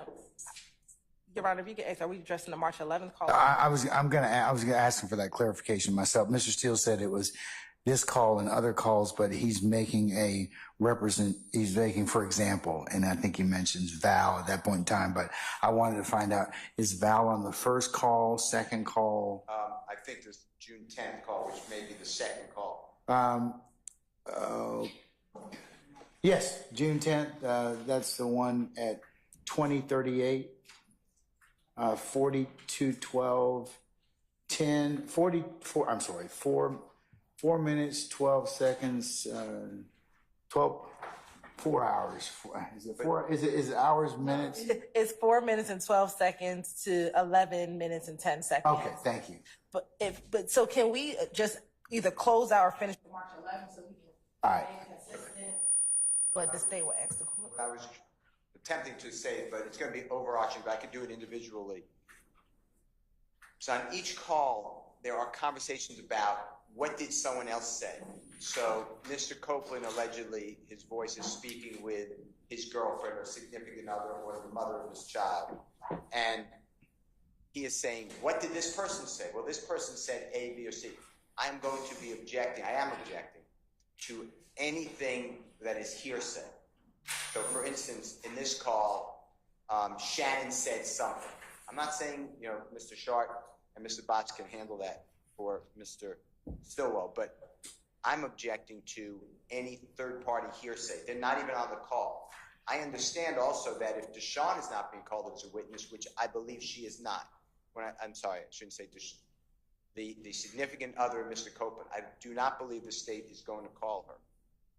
I don't know why her voice gets to be played on these recordings, unless she's somehow an exception to the hearsay rule. So I tell you that, Your Honor, because that is infected on each of these calls? Because clearly there's another party on the call. Another party that Mr. Copeland's talking to? Who will not be testifying and who has not been classified so far as a supposed co-conspirator.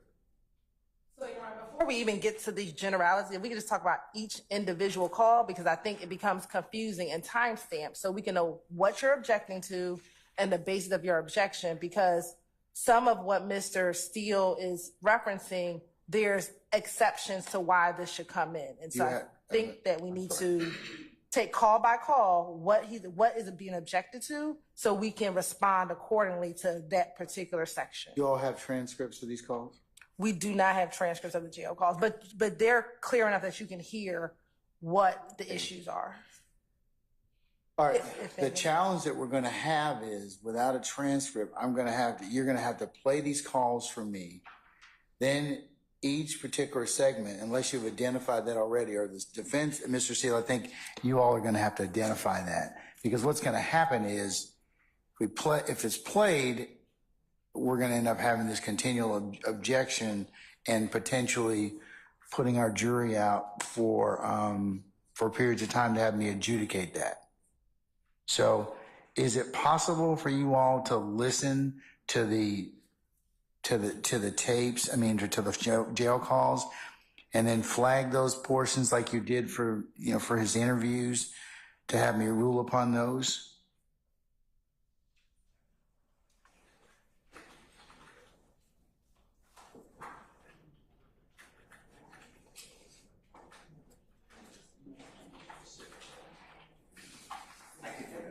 Because I understand what you're saying, Mr. Steele. It's a valid point. But what I don't want to do is, I want to minimize the disruption in front of the jury. So if we have agreement, then, or if you need to just object, I'll say as earlier noted. So, yes, I think that would be a much better way to potentially present this.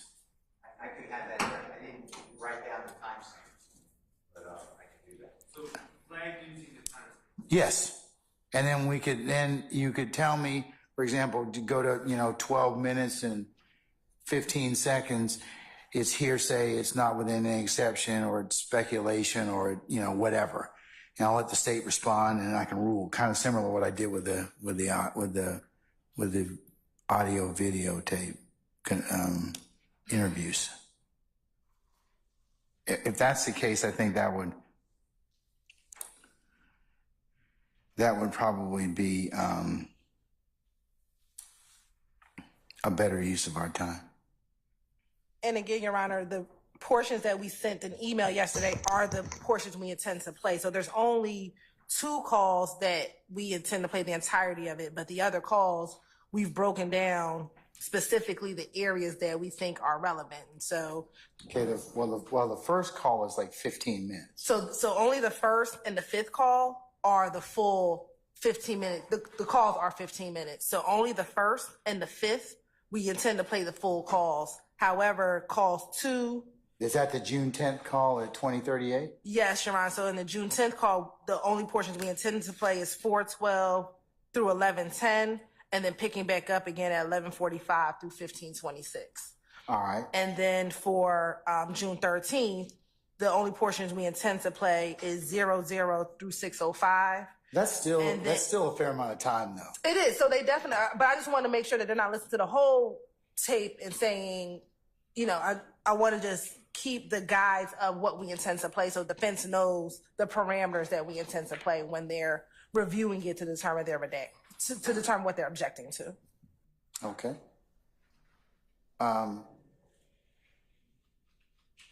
Mr. Steele, give you just a thought. I need to consult with Mr. Chandler in just a second. How long do you think that would take? And I'll just ask you when we come back on the record, okay? All right. I'm just going to recess in place.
Okay. All right.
Okay, folks. I'll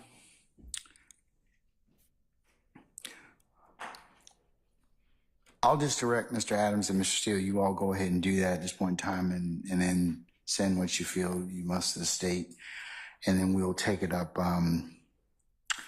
either Monday the 1st of July or Tuesday the 2nd of July. As part, we left the Tuesday open anyways, the 2nd, to complete whatever was not done. So I think that we could probably handle that fairly comfortably on that morning of the 2nd, Tuesday the 2nd. That's fine. I think we're kind of ahead of the schedule that we set. We're ahead of where we thought we would be anyway. That's fine. Okay. All right. So let's just plan on taking that up Tuesday morning, the 2nd of July, when we start court. And we'll start probably 9:30 for an anticipated 10 o'clock start time. And we'll handle just the jail calls. Okay. When will the defense have those objections to us? If we can have them today, would be great, but well, Mr. Adams said it'll be done in an hour, but you all think you could get it done in the next hour or so? I mean, because I'm going to probably leave in probably about an hour. But tell me where you all are. Would it be an impingement on anybody if we got it in writing by tomorrow morning? Would that be okay? And if it's not, that's perfectly fine. That's fine, Mr. Steele. Let's say by noon tomorrow. Would that be sufficient? No problem. Yes. Okay. All right. Okay. So we'll take those up on Tuesday, July the 2nd, 10 a.m.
Okay.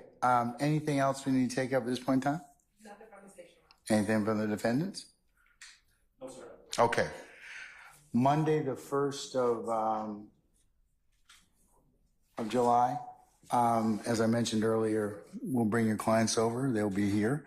I'd ask counsel to meet 8F jury room for Monday at 9 o'clock.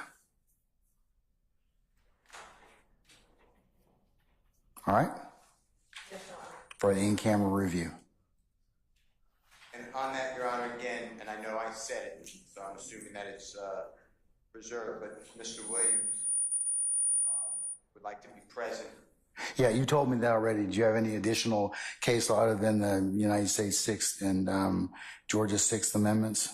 Georgia's Article 1, Section 1, Paragraph 12. I believe Mr. Williams, I need him there to review. I assume we're getting a transcript. I don't know if that's what. I'll cover that on Monday. Mr. Williams will be brought over, but the part that you all are here just for in camera, that's attorneys because of the privilege potential that is that may be discussed, or no, I said not discussed, identified, and you all as lawyers are of course subject to the rules of professional responsibility.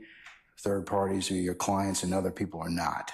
Okay, well, I oppose that objection. And sir, if I have anything else, I will certainly reconsider that. But at this point in time, for that particular purpose, until we get through the in-camera review, I will when the transcript is reviewed, the court's intention is to review everything for for Brady and/or impeachment. And then I will flag all those, and then anything else that you all wished for me to consider, you can mark, and then we can have a discussion about that. Okay, and I'd like it done in open court as well, in Mr. Wing's presence, of course, and in open court. Okay, I don't think he can do, until I identify it, Mr. Steele, and make rulings on it, he doesn't have the right to be present. You're the person that's present for him at that point in time because it covers privilege. It's just like if you had defects records, okay? You and Mr. Williams could not come to my chambers and review those records. You could, but he can't. Now, once I've ruled upon those, of course, I will copy whatever periods of the transcript, portions of the transcript that I believe are appropriate, and I will make other rulings in regards to sealing that particular portions which are not for any other review, and then you can take that to Mr. Williams, and all of you can talk about that. I understand. I just. I know you've made an objection as to that, as to your client's presence, but for the privilege or for the in-camera review, he doesn't have the right to be there. I respectfully disagree, but. I understand that we are in disagreement, but I'd also like to then wage what I said was an open courtroom. I believe that it should be done in open court as well, and that's under Article 1 and. Okay. The first in the. I understand that. I agree with you about the open court. I understand about the open courtroom. I agree with you about the respective constitutional provisions. I disagree with you about the in-camera. That doesn't apply to an open courtroom. The in-camera review of these records. So we'll just, like I said, if you got some case law, you got something for me to consider, I'll certainly look at it. But at this point, that's what my ruling will be in terms of your client's collectively presence. However, like I said, once the court makes those determinations as to which things are to be released to you, and I copy those transcripts for you, those portions or the transcript for you, then your clients will be here and you may take those portions and discuss those with your clients. Okay, and then we will have the rest of whatever we have in open court. Okay? Understand the ruling. Okay, all right. Like I said, if you have some case law you want me to look at something, I'll certainly look at it. Because I believe that under United States and Georgia Constitution and Presley, it's a voir dire issue, but I believe this should all be done in open court, not in a closed courtroom or closed chambers. jury room. You are correct about anything else, but when you deal with when you're dealing with a matter of privilege and or depending upon the type of records you're reviewing, not everybody gets to see those. And that's where we disagree. That's not an open proceeding. That's a closed proceeding to decide whether or not what's going to be released.